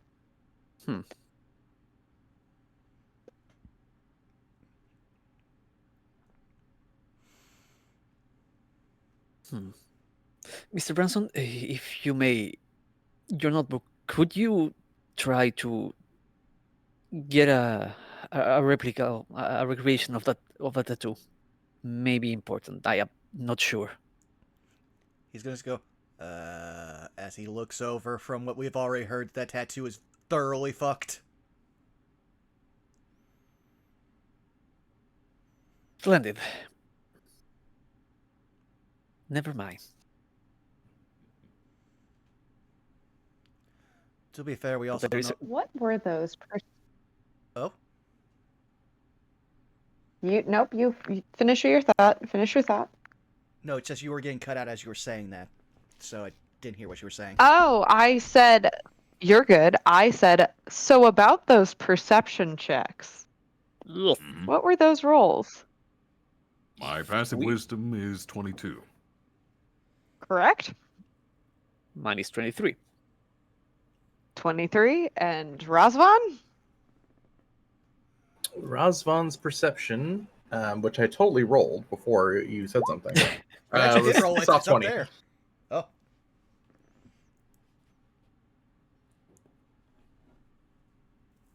All right. Sorry. So, you first and foremost, and Barhu notice that one of the limbs inside the cart has begun to twitch. Razvan, you and the lovely little cat, now known as Juji, in your arms, notice as well something beyond in the tree line. You see something moving. It would appear we are not alone again. Are we ever? And Humphrey unsheathed the rapier. Oat! Anyone out there? Raise your hands. Barhu raises his hands.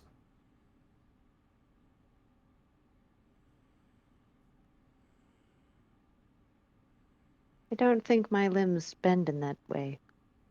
I didn't mean us. I can try. You said anyone out there. We're anyone, aren't we? Out there, not out here. Never mind. Out here it is out there. We're in the woods. Razvan's gonna blankly stare and move towards the direction where he saw the movement.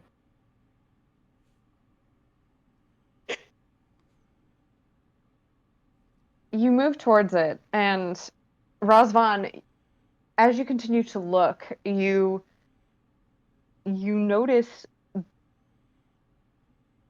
not something visually this time around. You saw movement before, but it seems to have faded, at least out of your vision.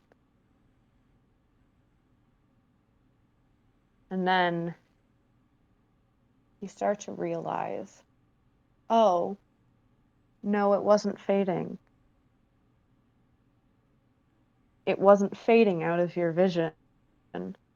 That movement that you saw is an oncoming billowing mist. And furthermore, there is something moving and lurking inside of it. And it is slowly rolling towards you. That is a mist. I see it. It is approaching us, I think. Mr. Barhu, is this familiar to you at all?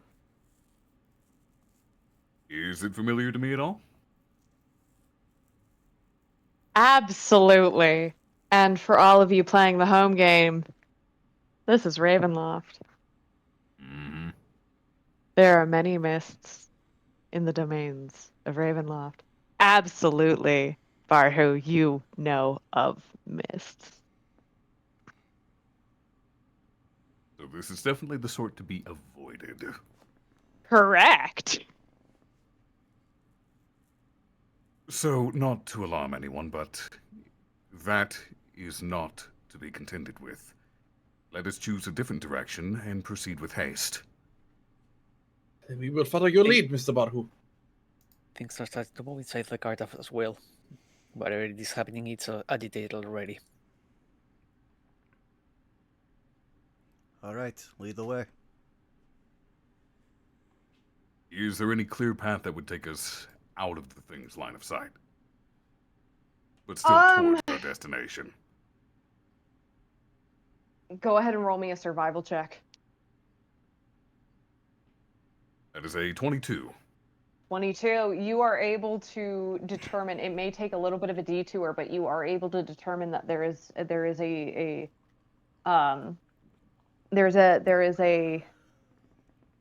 shall we call it path? Not really a set path, but there is a direction that you can take that is going to lead you in the right direction. And with that, this is where I think it's a good time for us to pause, take a quick break. Sounds right. good. I can't help it, Citric. Every time I try to envision us all together moving through the swamp, I see Humphrey, short as he is, and every step he takes, I just hear the SpongeBob walking noise. You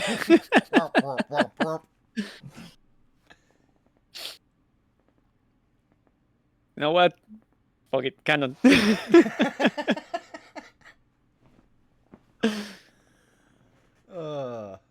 Yeah, this has been great. Even if our only combat has just been one man trying to kill one hand.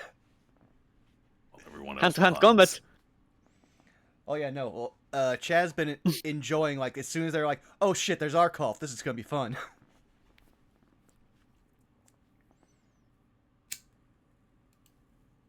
Welcome to our fresh hell, but it seems your character's already accustomed to it.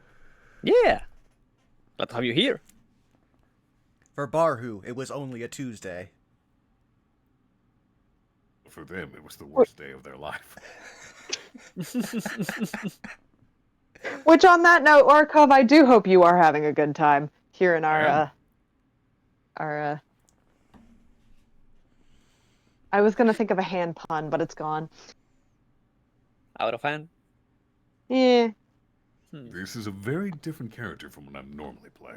Usually, I'm the one super focused on battles, but much more chill approach this time around. Glad we could let you Well, do that's that. nice. Don't worry. Catch a vibe. Don't worry, it's coming. Oh, You'll- but you'll I get- forgot you'll to get- mention that detect magic. It would have detected a small magical pouch on Baru's side. Good to know. But he probably would have disregarded it. Just be like, okay, he's got magic, but he's friendly. I don't care. Which I will send you what that is. Okay, cool. Though Oh, I'm fair DM. all right. Oh, I also should have pointed something. Thank you for catching that, Arkhov, because you also would have caught something magic on Juji as well. Oh, Oh, Yeah. Their charming presence. Their wonderful state of being. No, you would have caught that there is a magic sheen to their front sets of claws. okay, that's good to know. I'm going to take a quick And their bathroom break. magical personality. Enchanting one, yes. Yes. Oh, excellent, Arkhov. That is excellent choice. I figured it'd go with everything else I have in my inventory. Yeah, absolutely.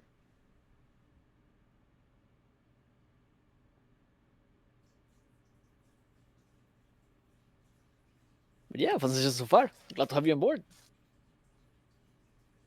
Thank you for inviting me. Yeah.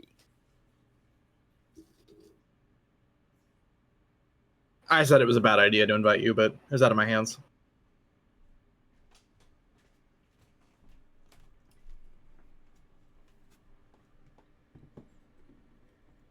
Just no.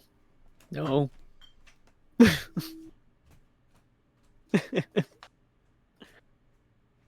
I figure if I carpet bomb the field, it will give less ammo to Saris and Arkov.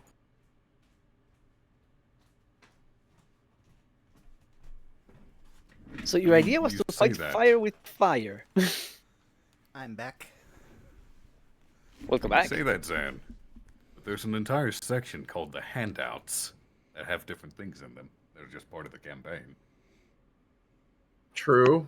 I'm sure there's an additional pun here, but I just can't put my finger on it.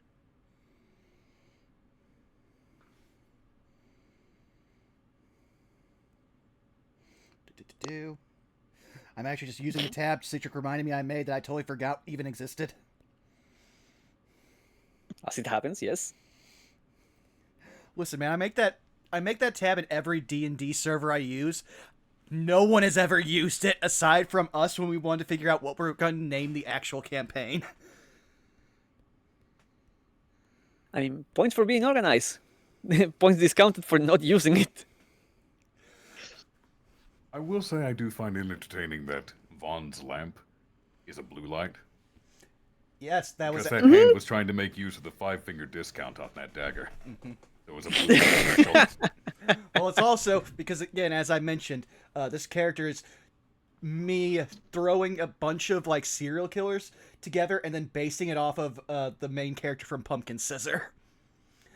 Like, originally, the item that I'm have is supposed to give off a green light, but I was like, Saris, can we just flavor this? I want to be unoriginal. You know, I say blue light special, knowing full well that the youth of today has no idea what Kmart is. They've been out of business for over a decade now. It is before their time. Man, 10 years. I still remember walking around Kmart's. Like, as a nominal adult. I remember the Kmart in my area had one of those pod racing arcade machines where you sat in the pod. Oh! With the handles and everything, and it moved around, and it was great. Oh, you got one of the moving ones? That's sick. Yeah. like, top of the line pod racing arcade machine. Ironically, the second biggest movie theater, like, well, I wouldn't say biggest, the second most attended movie theater, had that one and just kept it for years, but it was one of the non-moving ones. But still, that was one of the best like arcade racers for the time. Mm-hmm. Well, for the time and Unbelievable. for long after, because they did not replace it until they went out of business. I don't know. On the topic of arcades, a game that I just miss every time I see arcades is. Did you guys ever play Virtua On? Mm-hmm. Yeah, that was really good. That Street Fighter robot game that you sat on the cockpit with the two joysticks. Not joysticks. Yeah, the two sticks. And it was really fun to move around.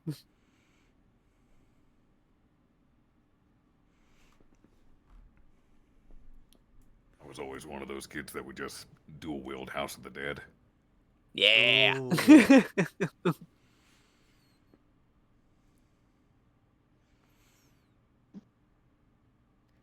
Now I'm thinking about it, dear Were Lord, there was actually a shit ton of arcades around me, but now they've got the Pizza Hut roof syndrome. Time is not kind. Everything that was once colorful and unique now looks like a dentist's office. a lot of the old arcades around here now it's just like chance games, like borderline gambling stuff. It's like, Oh, they're why? so-called skill games. Yep. I actually So, okay. not to be that guy, Mm-hmm. we have one surviving arcade in my area, and it has all of the old shit. I think I sent this to you back when we were playing Ravnica, but they had, or maybe it was later than that, but they had one of the original Dungeons and Dragons arcade games Oh. Ooh, nice. at it. They had, in addition to that, they had a lot of the older like obviously like the racing games, but they had a lot of the older like dungeon crawler ones that dated. Oh, I know. Like, yeah, I was really surprised by the amount that they had of like older games. A lot of the times when I go to like conventions and whatnot, they'll have like gaming rooms, and all of the arcade games will be super modern, and a lot of them will be like rhythm games. But the arcade that we have down here, almost entirely and exclusively older games. They still have the original Dance Dance Revolution arcade setup Nice. somehow. So uncommon, but apparently they are still kicking. Hey, I used to play the hell out of. I was about to say, I love supporting like niche, like entertainment, businesses. On the best part is for $10 full day access. Nice. So you're able to go in, and the only games that require tokens are the pinball machines. Everything else though, is free to play if you pay the $10. I still remember when like arcades went from the token system to the like card, and at the same time they just ramped up all of the prices. Like I hated that.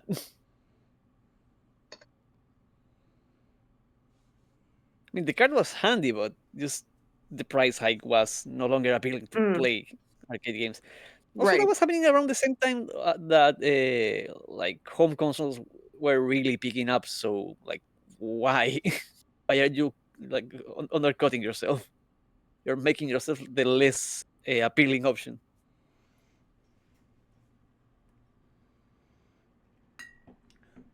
Well, I also would like to say, I think we're all back, unless Zan isn't. I know Zan also sometimes mutes to eat. I'm here. Okay. Do we want to get back into it? Admittedly, I am still eating a snack, Oh, so yeah. give me like a minute. You're fine. I just wanted to check. Like, I am here and present. I am here and present, but I am also having a snack, so I apologize.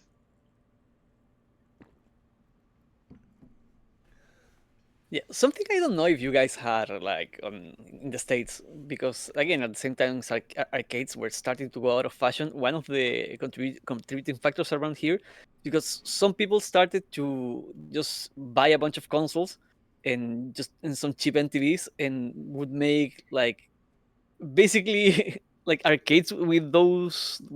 You paid to rent a console and a TV for like an hour or two, and whatever games they had at hand. That didn't Like, actually make it this like over here. yeah, no, that was pretty like spread towards South America, like through South America. Like you could find that in a lot of places. Just people that got a bunch of cheap TVs and a bunch of second-hand consoles, and for the kids that did not have like either the money or anything, like parents didn't like to have consoles around, you could rent a console in whichever games they had for an hour.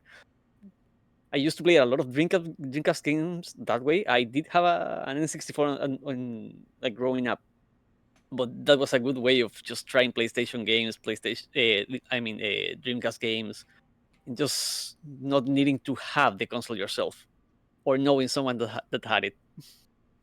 I mean, fair. Also, if you had a memory card, you could like just go where you wanted. Like you could actually Yep. play Final Fantasy VII like an hour a day for 50 days. Actually, that's pretty cool. Like I never even realized that. That's something cool to learn about a different country. That's always funny because it was rarely like a proper establishment. It was always someone's house that just like refitted a room to have a makeshift arcade. Okay, that makes it even funnier. Yep. I was at least imagining like small business Oh no, owner. no, no. No, it was nothing official. It's like you just had to know the house where the consoles were. Man. Oh. I was just gonna say, all right, I'm good to go whenever y'all are. Sorry about that. Oh. You all good. munch it? No worries. Yeah. Do. Ooh, All right, we good. alrighty. Also, hey, Darky, nice to see you. We are gonna Welcome, start welcome. off some fun. I am working on the fly here just a little bit, folks. So this may be a little bit of a bumpy ride, but we're actually gonna start off with a few survival checks. Okie dokie. Lovely. 15 for Razvan. Forgive me for one moment. I swallowed saliva down the wrong pipe. You're good. Existence Oh, is no. difficult. Shall I roll again as well? Yes, this is a new fresh roll. Sorry. 19. Also, I have to Okay. leave this. I have to leave the maps thing so people can see Branson's lowest ever survival roll, 8. We're both there with an 8. And you just said that skill never fails you. I know my hubris. I have stolen your survival. Pray that I steal nothing else. You weren't using Don't it worry. anyway, right?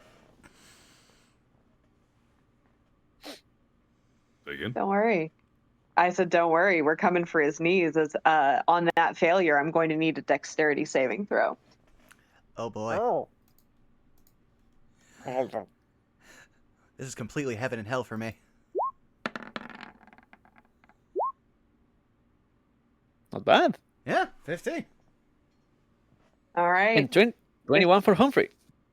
So, as the mist begins to move in closer for the lot of you,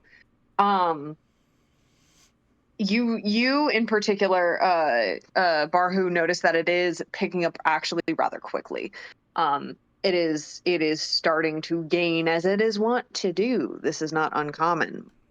However, in attempting to move forward, Branson, you, uncertain of what is happening, almost misstep. And you watch as one of the trees, the nearby trees, springs up one of its roots as if in an attempt to trip you, and you manage to jump over it and out of the way. With that, I'm going to need acrobatics checks from all 4 of you. Oh no. Let's see. Oh, this will be fun. Ugh, Soft 8. 20. Never mind. 8 from 9. Razvan. 9. 8 for Humphrey. 8 for Humphrey. Barhu, you know exactly what's coming up. These trees are alive and they're here to cause problems on purpose. But the rest of you below a 10 are going to find yourselves tripped from various roots and branches coming at your ankles, and each of you are knocked prone. I would like to ask, how close is the mist now that we are in danger? 40 feet away. Hmm. Well, Branson will attempt to free himself. I would assume that's athletics or acrobatics. Oh, you are free. You're just prone. Oh, okay, cool. It just knocked you over. It just knocked you on your butt for now. Yeah, then spend half that movement and start still running. Yeah, same for Humphrey. Though I will say, if the mist gets within 30 feet of us, Branson does have something he can do. You think you could do something against the mist? That's adorable. Listen, Razvan, he's going do you get up? Listen, he knows he has a power that is very close to something. He is going to nickel and dime and figure out if it works. Here, we got this. Vicious mockery at the mist. Oh, yeah. You're welcome to try. Okay. You're welcome to try. You missed. That's it. Yes, Well played. Yes, this. To make things interesting, I'm going to actually have our guest here make the next roll for me. Roll me a D100, Arkoff. Alrighty. Roll 69. Roll 69. Roll 69. 65. Fuck! So That's gonna get clipped. Incredible. Absolutely incredible. All right. And then as the 3 of you get up and continue to move forward, the mists do begin to encroach on the 3 of you. And I need to roll this. Amazing. Is there a moment, Barhu, when you look behind you, or do you just keep moving forward? He will look behind to check on the people he's leading. They are enveloped right as soon as you look behind you in the mist. And as you look forward once again, Branson is shunted 100 feet in front of you. Humphrey is Yes. shunted 50 feet behind the group in the mist. And Further in the Razvan, mist. yep, and Razvan is shunted 20 feet to your right, like parallel in line with you, 20 feet to your right. And the 3 of you, it is a very odd experience as the mists wrap around your body, almost clawing, feeling as if they could, like, potentially grip and grab at you, but they whisked by, and almost as if nothing has happened when they separate from your bodies. Though still rolling and around you and moving, you find yourself not where you were previously standing and farther away from your, shall we say, counterparts. I will also note in this, Razvan, Gigi is not in your arms anymore. trusting that they know the forest better than Razvan, I do not know if you could find us. Whatever you might be, Juji, but we are moving. And he's going to try and meet back up with Barhu, who seems to know the situation better. And this is why we don't screw with the mists. Come on, my friends, we've been through worse. And he's going to give Humphrey a point of bardic inspiration. No, thank you. You said Humphrey was 50 feet back, deep within the mists, yes? Deeper within the mist, yes. It is kind of a pointless gesture, but it might clear up enough to give him some breathing space. I'm going to point directly back at Humphrey and cast Gust of Wind. Okay. Yeah, you watch as it's. Yeah. As you cast Gust, first off, what does it look like when you cast? He's going to...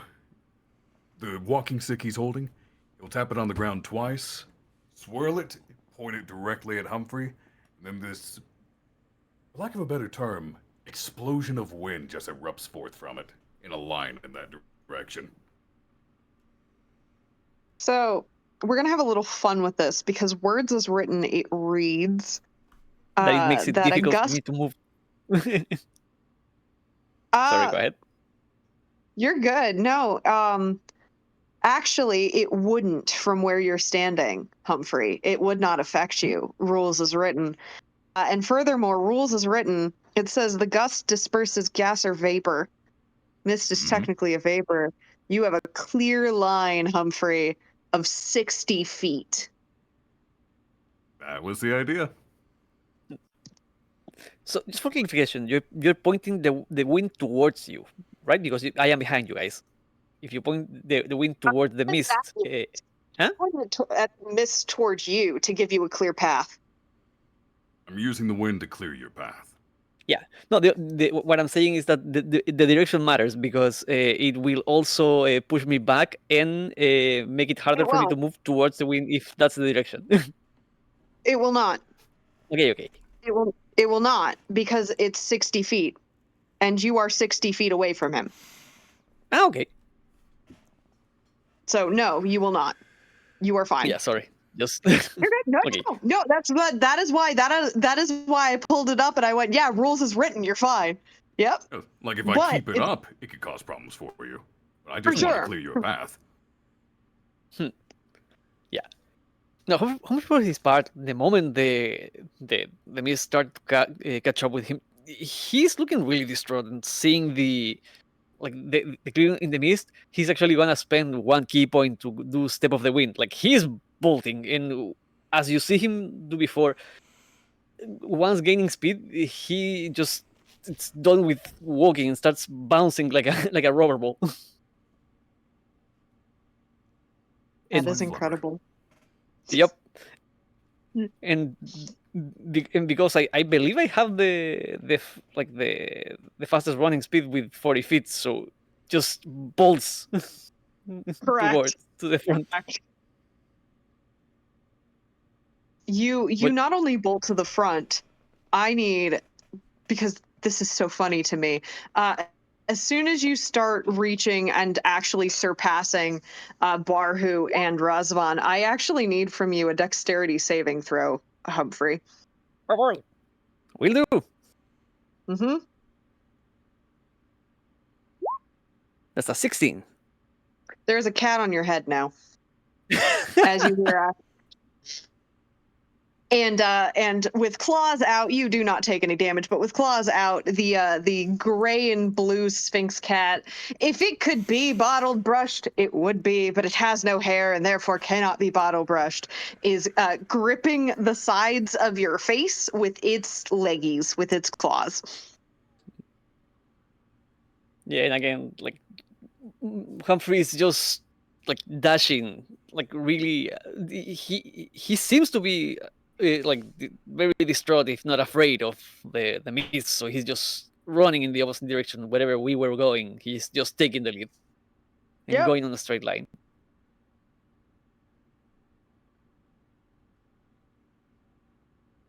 Incredible. As you continue to move forward, at this point, actually, it would be Branson who is technically in the lead. Branson, you being the farthest away from the mist at this point. Interestingly enough, Branson, as you are you waiting? Here's a better question. Are you waiting for your companions to catch up with you, or are you just? I wouldn't say he's waiting, but he's definitely standing there looking at his hands in existential dread because he has no magical ability to teleport, and he was just teleported for the first time in his life. Yeah, and your lantern is now blue. Oh, Yeah. Teleported the first time in your life that you're aware of. I will say this. This is the most lucid you will ever see Branson with his lantern up. As, again, existential dread is, like, gripping him. He is doing that, like, that one hands on head staring down meme from that one comic. But, he'll wait till everyone gets within close, and when it's within 30 feet, and he's going to try something because now he's uncertain, but he knows this thing, it has an undead presence, so it is a creature. Once it's within 30 feet, create or destroy water. I take a 30-foot cube out of it if it is actually missed. Okay. You and your so understanding sequence of events. Mhm. Razvan and Barhu catch up to Humphrey as Humphrey speeds past with cat on head. They catch up to you. You cast Destroy Water at this point. Mm-hmm. And it is 30-foot cube. A 30-foot cube, yes. Roll me a D100. Will do.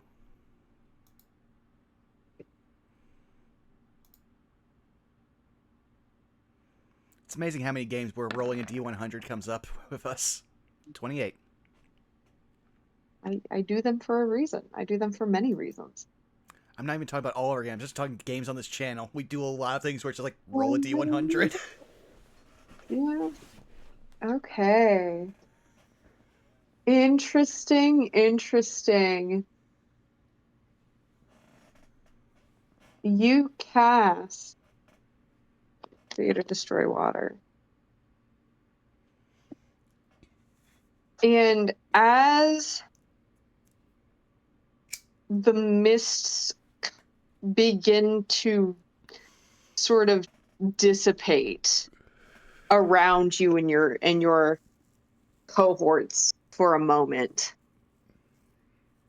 you all begin to, including you, Barhu, begin to feel the sense that you are being watched, and an incredible sense of dread begins to fill within you, as if something in what has just occurred has upset a great and profound balance, and you have, whether you realize it or not, whether you know what it is or not, have gathered or garnered the attention of something.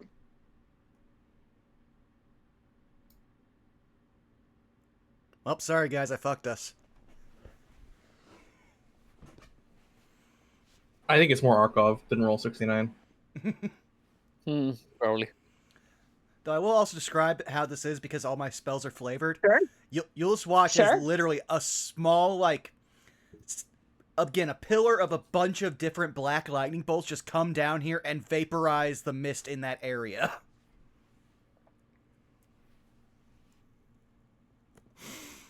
But especially feeling this, Branson's just in the full, we should go. I'm gonna go. I'm Commander Shepard. This is my favorite store on. And just start running. I'm assuming all of you run. And using your passive perceptions, something catches Humphrey and Barhu's ears in particular. Hmm. And that is the fact that, now, first and foremost, I should ask, does Humphrey's footfalls make noise? I would assume so, unless you want me to roll for a stealth check. But yeah, right now he's not focused on being stealthy. No, it's not a matter of stealth. I'm trying to pick my descriptions very carefully, and I'm finding myself at a loss of how to describe the footfalls of a blob. Well, we did establish it is the it's the SpongeBob walk sound for his little squeaky shoes. Well, okay, so then with the exception, of course, of that, you notice, the two of you notice, there should be 4 sets of feet currently running, if we're getting technical. And the two of you begin to notice that has doubled in size. You are hearing more footfalls than you should be able to hear. But as you look around yourselves and the mist that is on your tail, has not caught up to you, but is on your tail, the two of you hear the echoes of more feet behind you.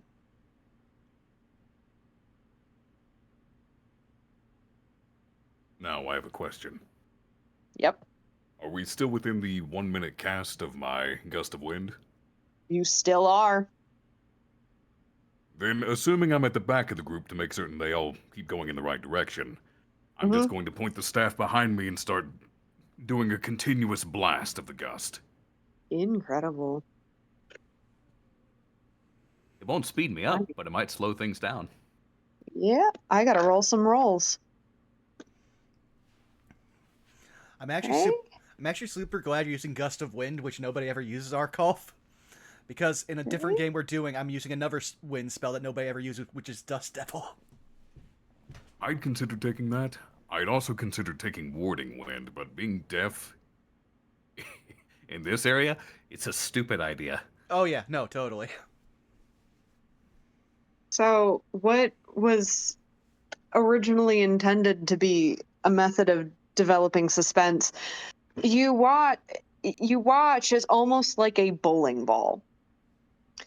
Barhu, you throw out this gust of wind, and one after the next, after the next, after the next, 4 piles of bones clatter into each other and are thrusted 15, actually technically more than that, for some of them, 15 feet back and are lost deeper into the mist. As you definitely see the clattering of, shall we say, skeletons hitting into one another as they are thrust backwards and further and deeper into the mists. I think you destroying the mist made something have a bone to pick with us. Nice! Probably that's But entirely as we're running, I'm character. just going to keep the wind going. Yeah, absolutely. It seems to be incredibly effective. And as the 4 of you continue along, Branson, you being at the front, go ahead really quickly and roll me a survival check. All right. Has my hubris cursed me? No! Nat 20! You notice a cave in the ground. He will yell back, "There's a cave up ahead, should we take it?" Yes! Is there something I can roll to determine whether or not that's a good idea, knowing the area? I am going to ask you to make 2 different rolls. All right. Perception, this will be smell-based, and survival. That's a natural 20 for the perception, Mm-hmm. and that's a natural 20 for the survival. Oh! Incredible! You take one deep inhale for just a moment. And as it comes into view, you quickly realize that cave, first off, is not a den, and second of all, does not seem to have any smell of beast, or shall we say, monstrous nature attached to it. You get the distinctive sense that were a den, and it does look like maybe at one point it would have been. It is no longer being occupied. It has not been in quite some. Now, is that giving off a sense that it's safe to utilize, or is something very wrong about a den not being used? You know what? This is a really good question, and I think there's a 50-50 chance it could be either.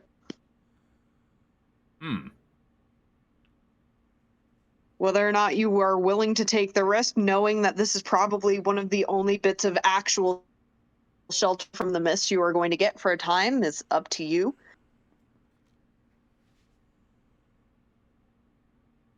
Ah. You see, the human part of my brain is saying, oh yeah, safety, sure, sure. The prehistoric lizard part of my brain is saying, smells weird, don't do it. While you Decisions. Let's say, while you search your core for answers, I just want to point out, because it just realized to me, this is the most dungeon messy ass situation we've been in. Just like, show up, stuff happens, the entire world reacts, oh no, run, snap decisions. If we keep running at the pace we're going, we're just going to exhaust ourselves, so... Fine, dive in, but be ready. It smells off. Noted. You'll see Branson again, just literally already unsheathing his axe, and just runs in. Yeah, Run Humphrey in. again. All he wants is to get as far away from the mist as possible, so he will dart in. You dart in. I'm assuming all four of you dart in, and as you do, the immediate first thing that catches your attention is that the mists do not follow. They do seem to trail behind you as if trying to envelop you, but they do not. They are not successful. And as the four of you, technically five if you include the cat on Humphrey's head, who is still clinging for dear life, as the five of you emerge inside this cave, two things become apparent. Number one, first off, neither of you, Razvan, Humphrey, or Branson, know where your fourth companion Onyx is. Furthermore, this cave seems to delve deeper into the ground. But you are, at least for the interim, you are currently safe, specifically from the mists. You do continue to hear the rattling of bones outside the cave, and it is at this point where the minute is up. And the mists do blanket the exit of the cave in a thick, obscured wall. But it does not go inside. For my sake, do all of you have dark vision? I still have my lantern open, so that's 60 feet of light. I do not have dark vision. I do. I also do have dark vision, but I was just pointing that out because I figured Arkhov was playing a straight human. I mean, he could Me be. just have human eyes, no dark vision. Listen, Just checking. okay, but I'd say Humphrey's. You do have 60 feet. Yeah. Yeah. First of all, I misnamed my character. I'd say Branson at this point, literally is full hands on knees, bent over, just like, all right, what is the situation? Oh. Well, we've been accosted by the mists. I'm legitimately surprised you did not get pushed further in different directions. Or genuinely teleported somewhere else entirely. There's a very good chance that is not going to clear up for some time. So we might be camping here for a bit, or we might have to push further and hope we have another exit. At least this does give our other companion Onyx a chance to find us. Assuming they don't wander through the mist. We are known to wander. Though I will say, be on guard. When I said this place smelled off, it is very clearly a den, but it's an unused den. That is unusual. There's not been anything here for quite some time, at least going by the smell. All right, but I am more concerned with that feeling. What happened when I heard it?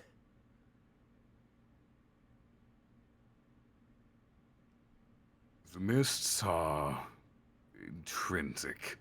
We know well enough to steer clear of them. I've never known anyone stupid enough to try to destroy them.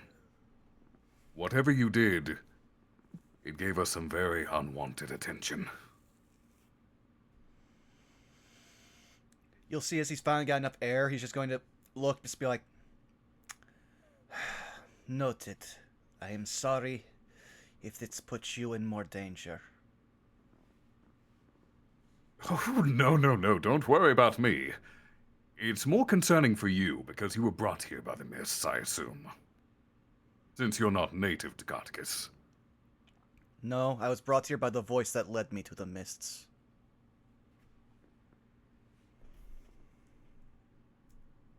Then what you have done is only trouble for you and your party.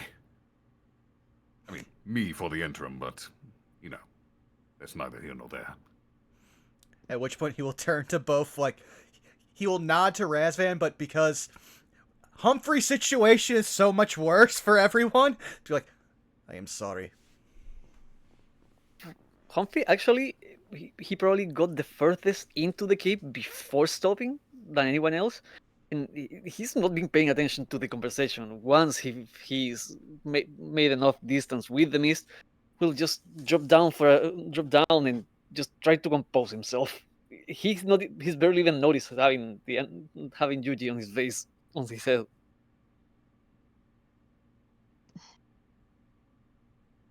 Roll me a perception check. Hmm? Oh, that was a Zan. Oh, so what's up? You want? Did you say me- something? Yeah, I was gonna say something, but I was letting you finish. No, say something. Say something. Okay. Say your thing. Brunson, you did what you thought was most beneficial to us. I do not hold you responsible for that.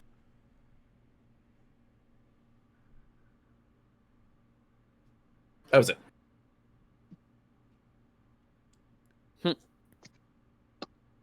So they have to roll. Perception check. Will do.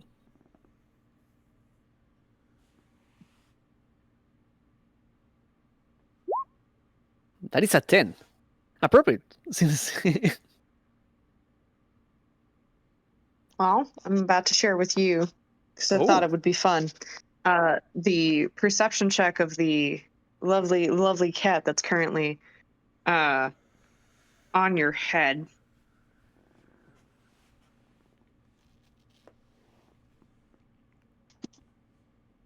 So, you gaze into the darkness, and the silhouettes that you see, lots of stalagmites and stalactites. You see plenty of vines and roots that are seeping down into the cave walls.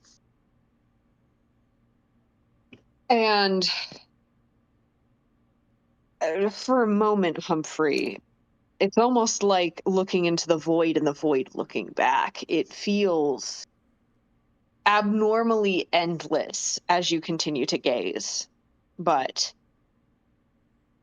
the Sphinx cat on your head loosens its grip on your face. Actually jumps down, sniffing the air for a moment before completely stopping, looking back to the other members of the party, specifically looking at you, Barhu, with eyes like slits for pupils.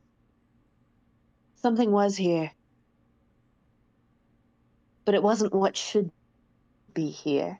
I smell things moving forward. I smell iron. I don't know what I smell. But I smell something. I smell something particular, and it's faint and it's deeper in this cave. There was something here, but it's not what should be here. That would explain why it smelled off.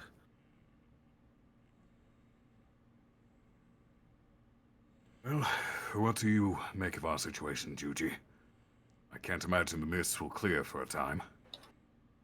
I can't either, and what I'm afraid of, if I'm being bold, is that if we stay here, the mists will come in, although they don't appear to be doing so on their own, which is fascinating and weird.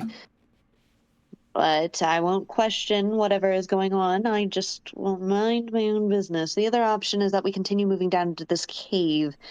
My concern is that if we continue to move down into this cave, we're going to find whatever's on...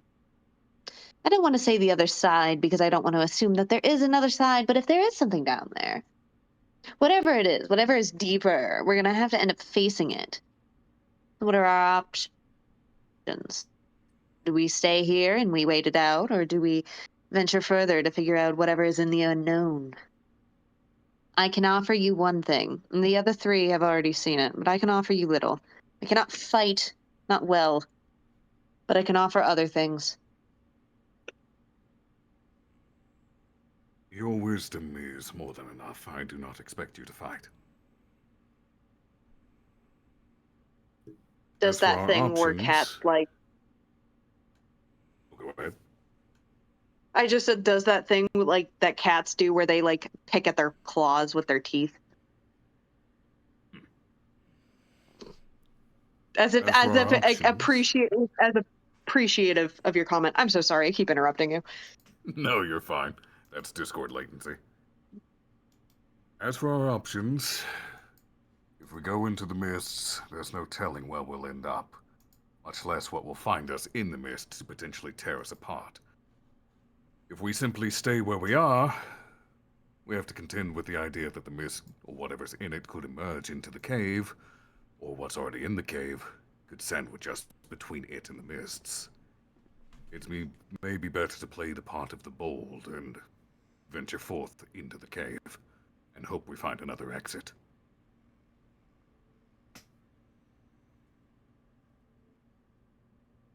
Humphrey strengthens his cape and fixes his hat. I agree with moving further inside. I would rather take my chances with whatever he may or may not be in here. I do not want to go outside again with the rolling mists. Especially if you're telling me that they are attacking us now. There were 4 more sets of footsteps chasing after us in the mists. That, honestly, may have been the skeletons I saw. But they're still out there, and there's no telling what else is in the mist. Branson will kind of tense when he hears the phrase skeletons, but also then he will kind of get grudging when he hears that they are just standing in the mist. It sounds like the only way to move forward is to move further into the cave. That said... Is your light still on? Well, it depends. Are we more than 60 feet away from them? Actually, no, I think it's 300 feet. So yeah, it'd probably be on. Well, I have to check the item. Hey, it is 200 feet, I believe. And Razvan, we haven't done anything in a while. Why don't you roll me a D100? All right. And while he's doing it, it is 300 feet. So yeah, no. It's glowing. This is probably the calmest you've ever seen it when it's glowing outside of when it was flickering in the town and he did not know what was going on. All right, Zanny Grimm, this is the most important roll of your life. You're going to roll 69. You're going to do it right now. Fuck! I would have laughed harder if it was a 96. 86. Yeah.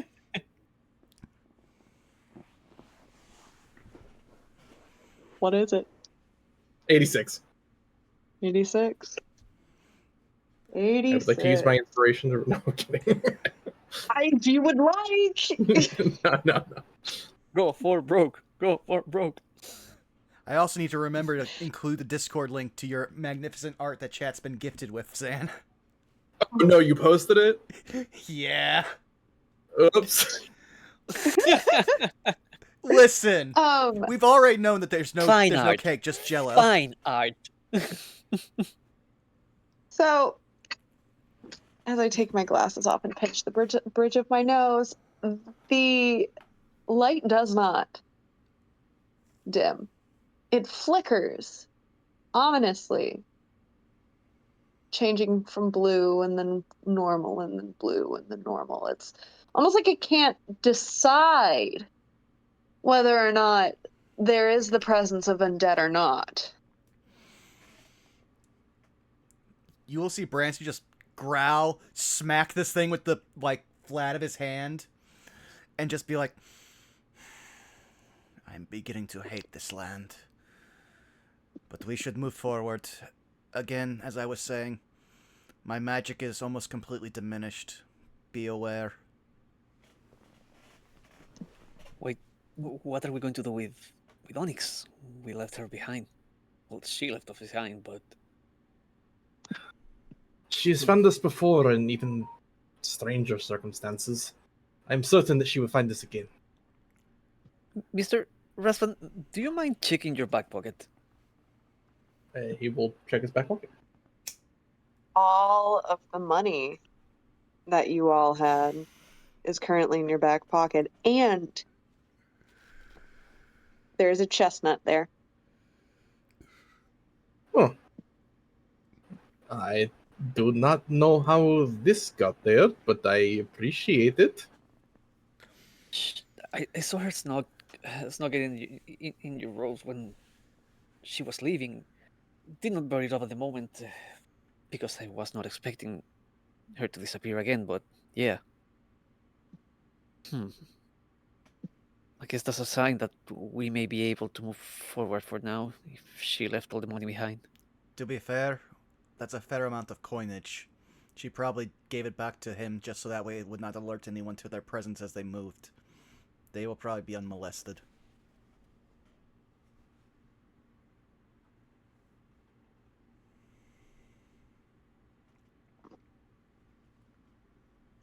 Regardless, I have the distinct feeling that your friend will, for one reason or another, end up finding their way back. They seem to do that, from what you said. And if I may be so bold, all that weird fate shenanigans, I have a distinct feeling, just call it intuition. If it were that perhaps there are things that will be working in your favor. Though that is a very odd sentiment. I don't know as I've ever met a group with such fate-marked, shall we say, lives. More often than not, when people are marked in these lands, that's never a good thing. Nevertheless, shall we continue? Branson will take point just because, again, he's providing the light for everyone. And yeah, I guess we're going deeper into these caves. Alrighty. Stealthing or not? I would say stealth, but again, we're also the only light source in a completely dark environment, so If they have not heard us already, I rather doubt there's anything to hear us.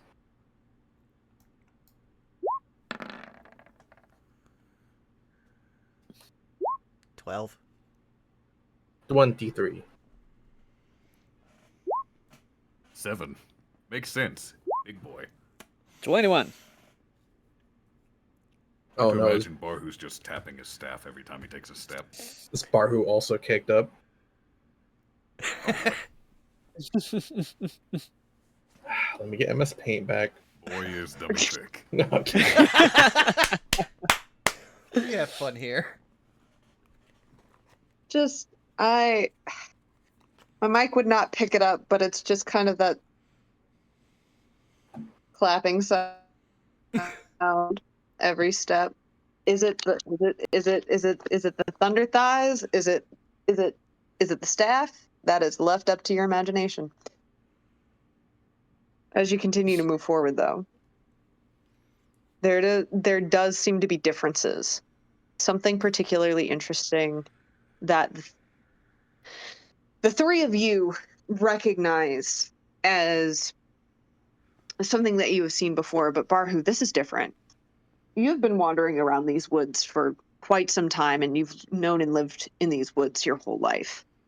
And yet you have never seen such black, almost flaky-like, almost, it doesn't quite look like mold. It looks still more fungal than that on these tree roots.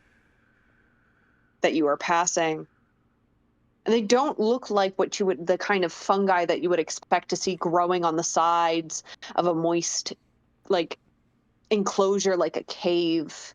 You expect to see the sorts of, you know, almost even luminescent caps and their roots hanging, digging into the stone and into the ground and into the dirt. But instead, you do not see that. Instead, you see what you immediately recognize as some type of organism living on the tree roots and only the tree roots that are holding up this cave. As you continue down, you stop seeing any more signs of healthy life, any type of, again, organism, shall we say, even such as the types of worms, which, for the record, you recognize these worms to be normal here, but Razvan, Humphrey, and Branson, you're noticing these are like they're like earthworms, but they're larger, they're longer. This one's like a foot long. It's got the circumference and or diameter of like a soda can.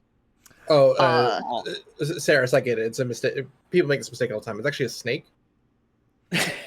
No, I think Except it has no. No, go ahead. I just said it has no eyes and it has no fangs and it drips from the ceiling. This green bioluminescent ichor that just drops, and it seems to have almost like this oily like mixture within it. As you become aware of it, Barhu, you recognize that even as it tries to crawl and slurm about, you see those black, scaly specks along its long tail. It's not a snake. That's definitely not a snake. It's not moving like a snake. Doesn't slither.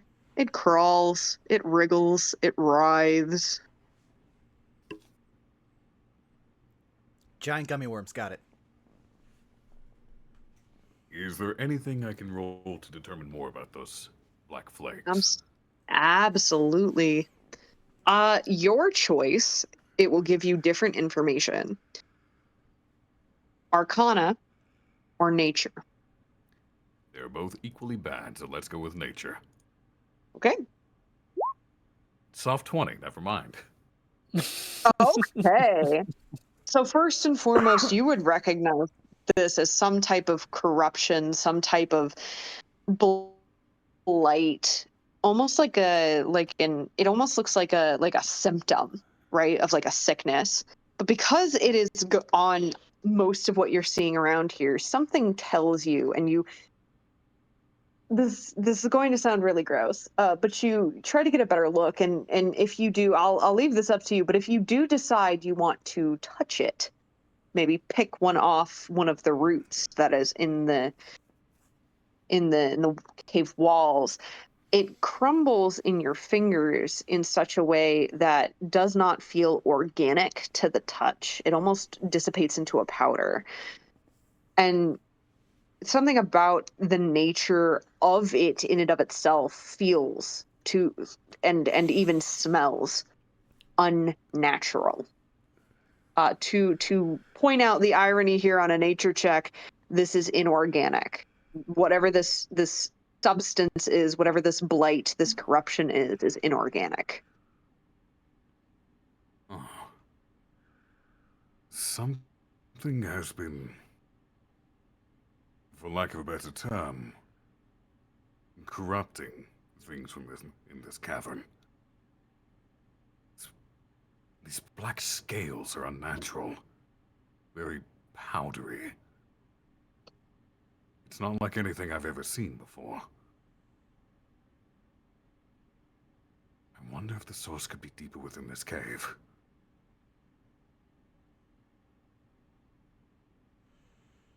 Juji, have you ever seen scales like this?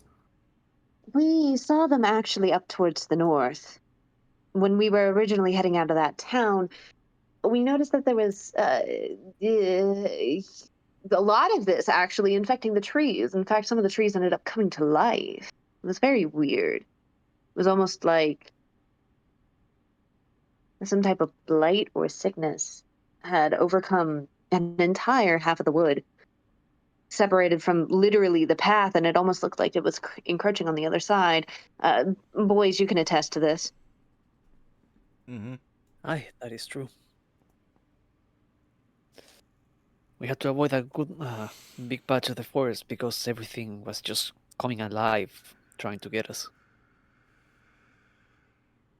Well, if I'm not mistaken, that would mean that everything above us on this cavern is also similarly blighted.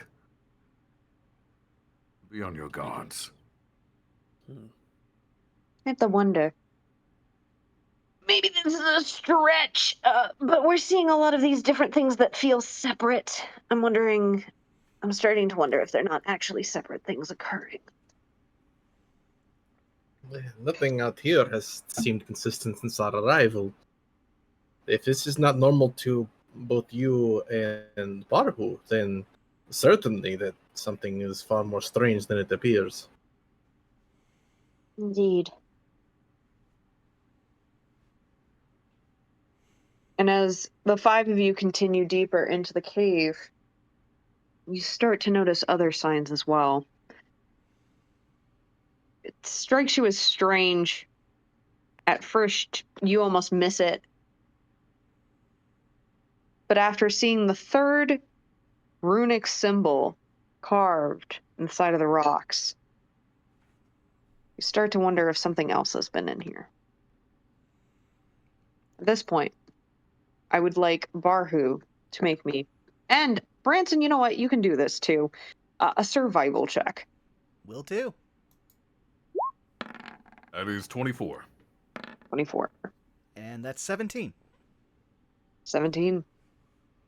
So as you start to pay attention and notice the fact that there are carvings on the stone, the two of you begin to shall we say keep a better eye on it, and a few other things become very clear to you very quickly.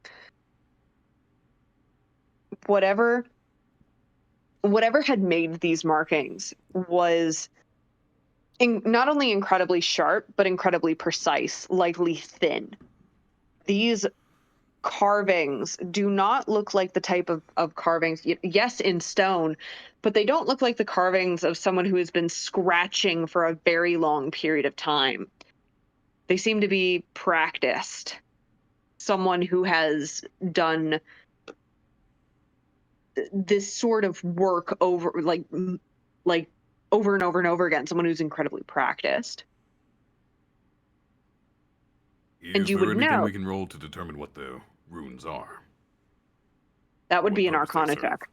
Okie dokie. Arcana check. Oof. I will try. 6. This makes sense. 6. Nat 20.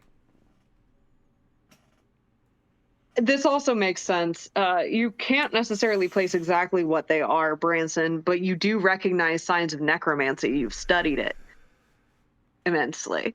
And there is one symbol that you do recognize that indicates whatever's going on is likely either necromantic or pulling up. Why am I blanking on the word? You're good. It's fine. It's fine. It's not. Desecrated? Sorry. Yes. Sorry. Thank You're fine. you. Notice the sign of necromancy, and you notice the sign of desecrating ground. Beyond that, the runes, I mean, this would make sense to you. Unfortunately, does not hold too much in terms of bearing, simply because you yourself have not studied magic. But you kind of laser focused your life's work towards this one specific thing, and lo and behold, you see the one specific I was about to thing. say, it's his autistic hyperfixation. I get you. Yeah, exactly. He just turns back. These runes are necromantic, and they are made with a precision almost like a master swordsman. It's a single cut. We are also on desecrated ground. Oh, good. Could these runes be the source of the desecration? Exactly, specifically that one. If we see any more of that, that'll be proof. Then why not destroy it? Time, effort, they were carved into stone. You have an axe. I can There's attempt. nothing saying you can't mess it up. I can attempt, but also I do not know anything about magic. I just know the relative signs that have been seen at certain places. I can make an attempt, but also my axe is not magical. I don't know if they are protected. Mr. Barrow said, worst you can do is mess it up. Let me just take a look at my inventory to see if there's a lot of stuff. Oh, I do have something that might help. It might help, but that's also something very expensive that could be used on other things. I mean, I can do something with it, but it would only last for an hour. I can attempt something. I don't think my axe will make purchase on this stone. But I was holding on to this for my nemesis. But our situation is dire. So Branson is going to walk up specifically to the rune that is for desecration. You guys are going to watch him pull out a vial. And he's going to slam the vial and break it on there as I use my one vial of holy water on it. Okay.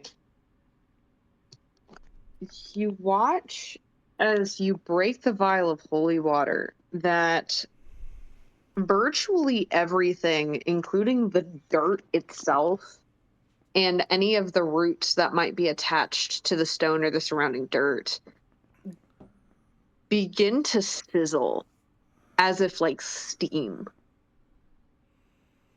And quite literally, it is not the same as the mists outside, but you quite literally see almost this vapor.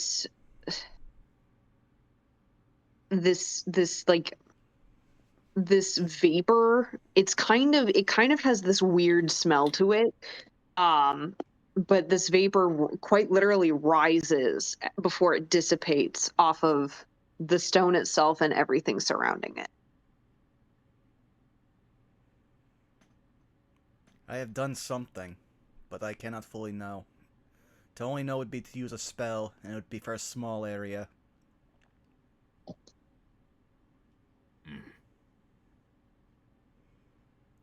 At best, we should find the core of this plague.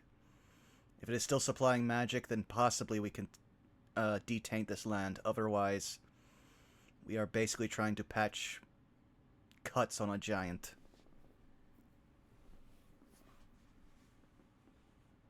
Just say we are attacking the symptom, not the cause. Precisely, but it never hurts to treat symptoms. True. Because even if you are treating cuts on a giant, 1,000 cuts can kill.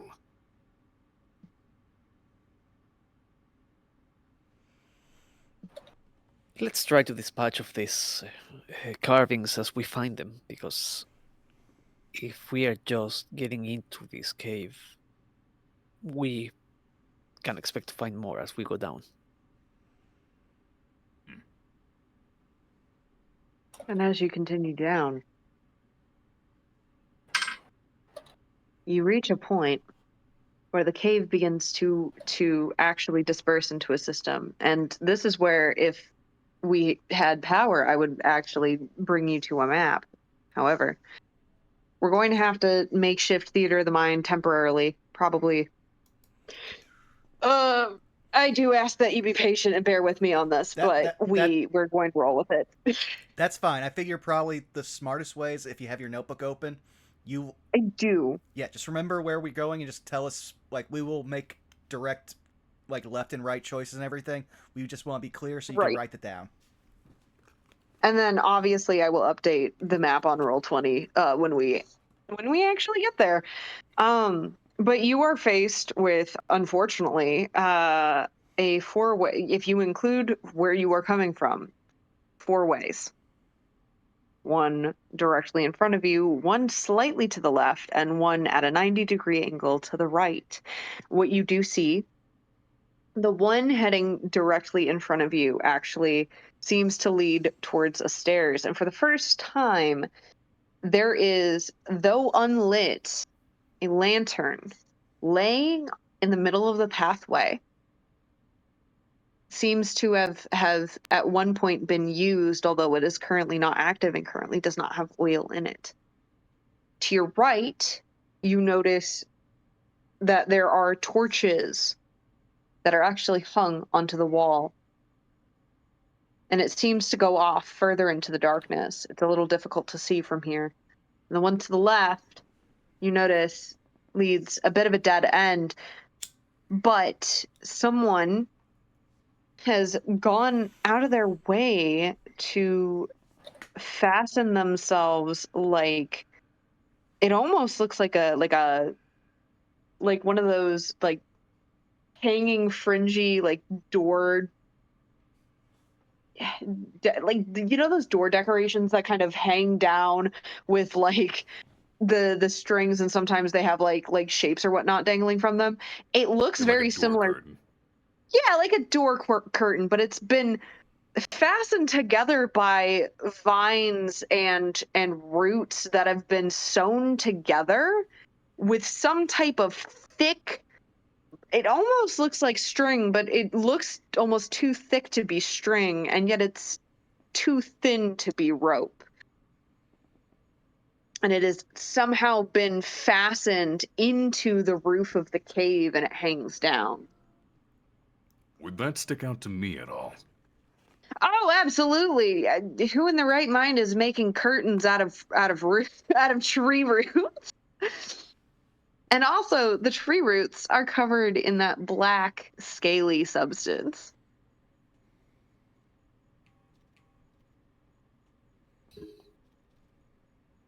Now, Juji had smelled something particularly earlier. Could I take a whiff of the air and see if I can smell anything coming from these 3 paths? Absolutely, go for it. Perception check. While he's perceiving, could I also 13. just use thaumaturgy to just light all the torches in the room? Absolutely. And you said a 15? 13. 13. What does it look like when you cast thaumaturgy? Similar to like how he tried to light that, because I totally forgot I could have used that in the session 0. Black lightning just kind of like sparks along there and ignites whatever accelerants are still going. The torches light normally. That lantern that's laying in the middle path, the light that it emits is a different shade of it's more like a turquoise than a normal blue, but it's certainly not a normal light. Gotcha. That's for that 13. You believe it or not, on a 13, you smell a lot. First and foremost, the smell of that. The smell coming off of those roots is incredibly pungent. Like you were smelling bits and pieces of it before, and it doesn't smell like rot. It smells like musty mildew. It does smell like it should be mold, but it doesn't look like mold. It doesn't look like mold should. And there's almost like a burning aftertaste or after smell, if you will, whenever you smell it, that is just coming straight from that door curtain. But you do smell more. Coming from the straight path, the one that's straight ahead, you smell that iron scent that Juji was mentioning before. Now you're getting a better idea of what that is. That's not just iron. You're smelling blood. You're absolutely smelling blood, and it's not dry. It's not dry blood. You are also still smelling more. You can't quite pinpoint what the smell is, but there is an incredibly acidic, almost like citrus almost, but wrong, coming from the right. It is just very overpowering. There are a lot of smells happening all at once. And if you do look over at Juji's reaction, their nose is crinkled and their ears are flattened and back. Barhu's nose is also crinkled, and he's holding a hand over his face. The smells in here quite pungent. There's not quite fresh blood, but not dried in the center path. Those roots are pungent to the left. And that right path is... how to describe it? Kind of acidic, citrusy, like an orange, but wrong.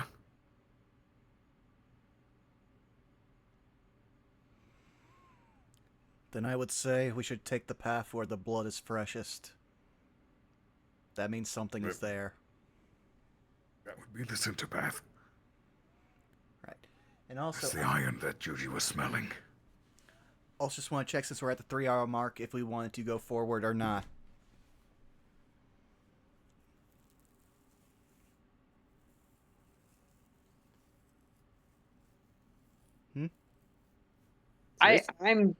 I'm good. I actually have a good set stopping point if we want to take it just for a little bit further. Okay, just a little bit. That's Sure. Yeah. Yeah. Not super long. But getting us into a place that feels a little bit more natural, keeping us a little bit on your toes. As you continue forward, first and foremost, that lantern that's sitting on the ground, as you get closer and closer to it, first and foremost, the air becomes colder. It is not emitting heat. But if you continue to walk past it, you find yourselves coming across a set of stairs, and the air itself begins to feel far more humid than even it would have if the mists were rolling in, and that smell of blood hits all of your noses. Yes, even those of you without noses smell the smell I of smell blood. perfectly fine, even without a nose. Yes, you do. And as you walk down, you find a set of stairs leading you downward. Sorry. Hello. Yes, I will take care of you in a second. You find yourself walking down a set of stairs, and eventually you reach a point where that same scaly blackness begins to actually grow upon the stairs.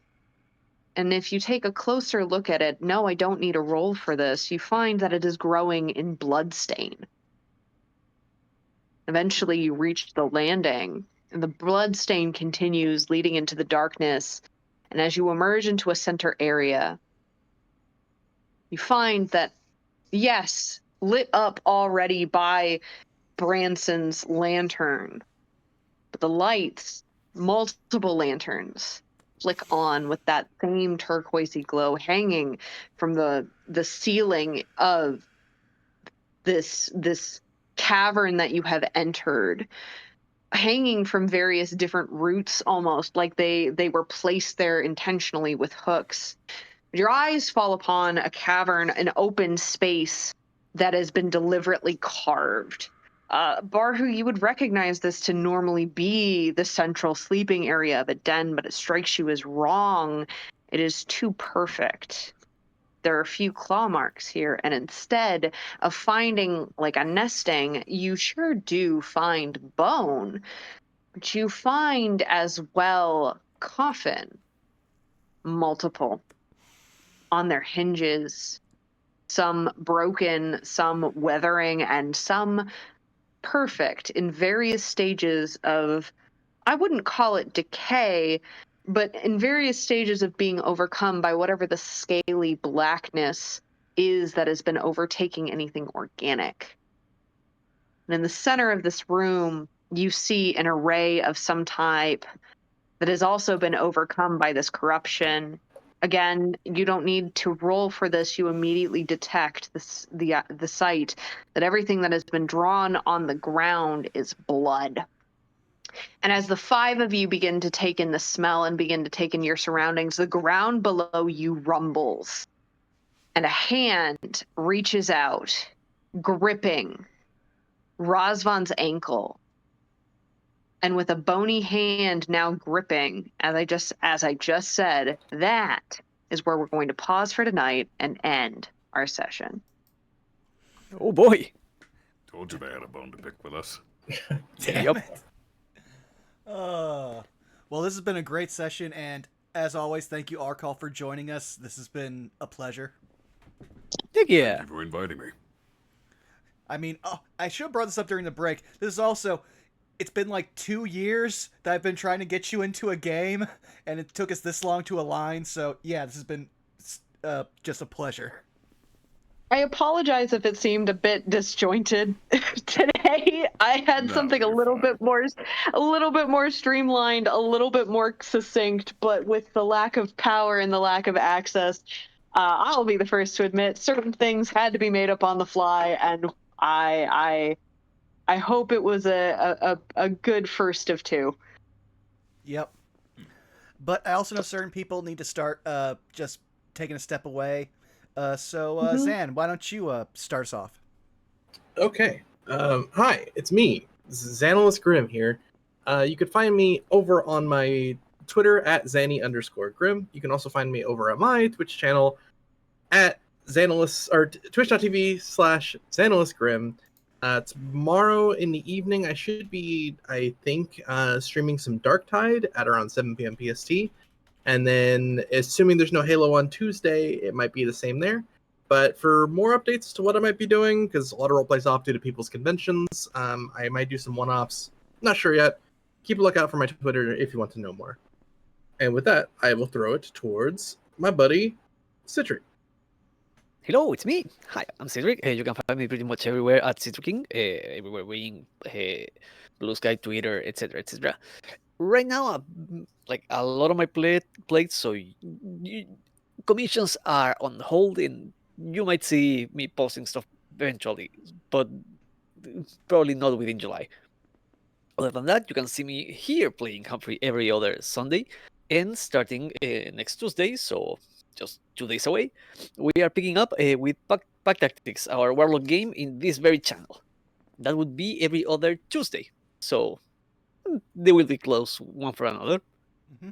That is pretty much everything for me. So, our lovely guest star, Kolf. Greetings and salutations to you. I am Arkolf. You can find me on twitch.tv/Arkolf. And that is it. I pass it on. Hi everyone. It is your DM. You can find me all over the world, all over the internet at Tixdixel, where I am doing a lot of art and I'm doing a lot of writing. You'll catch me again here every other Saturday for No Love War Extra, and again in 2 weeks, hopefully with power, fingers crossed, knocking on wood, to DM the next session of this lovely game. And with that, I pass this off to our host. Yeah, hi, you've already found me here at twitch.tv/BurnoutVaughn. You can find me on Twitch, Twitter, YouTube, and Blue Sky at Burnout Vaughn. And over at the Burnouts Bar over on Patreon, where soon we will have rewards. We are working on it. We will get them done when we are able. That being said, we got a pretty lax week. We have Wizard Sibs Plays, where we're hopefully finishing off Resident Evil 5 on Monday. On Tuesday, like we said, Pack Tactics. We have no idea what we're getting into. We just know we now have an intern. So prepare for the chaos. And then on Saturday is No Level or Extra, where again, we're managing a Wendy's with a Denny's parking lot on the moon. It's just what it is. That said, we're going to raid one of our friendly sister channels, who has a whole lot of people that have played on this channel, one Farting Tart. Okay, one of you give me a hand pun. That'll be the raid message. All hands on deck. There you go. All right. All hands on deck. Thank you all for coming out. We will see you again in 2 weeks' time. We love you. Bye-bye. Goodbye. Bye-bye.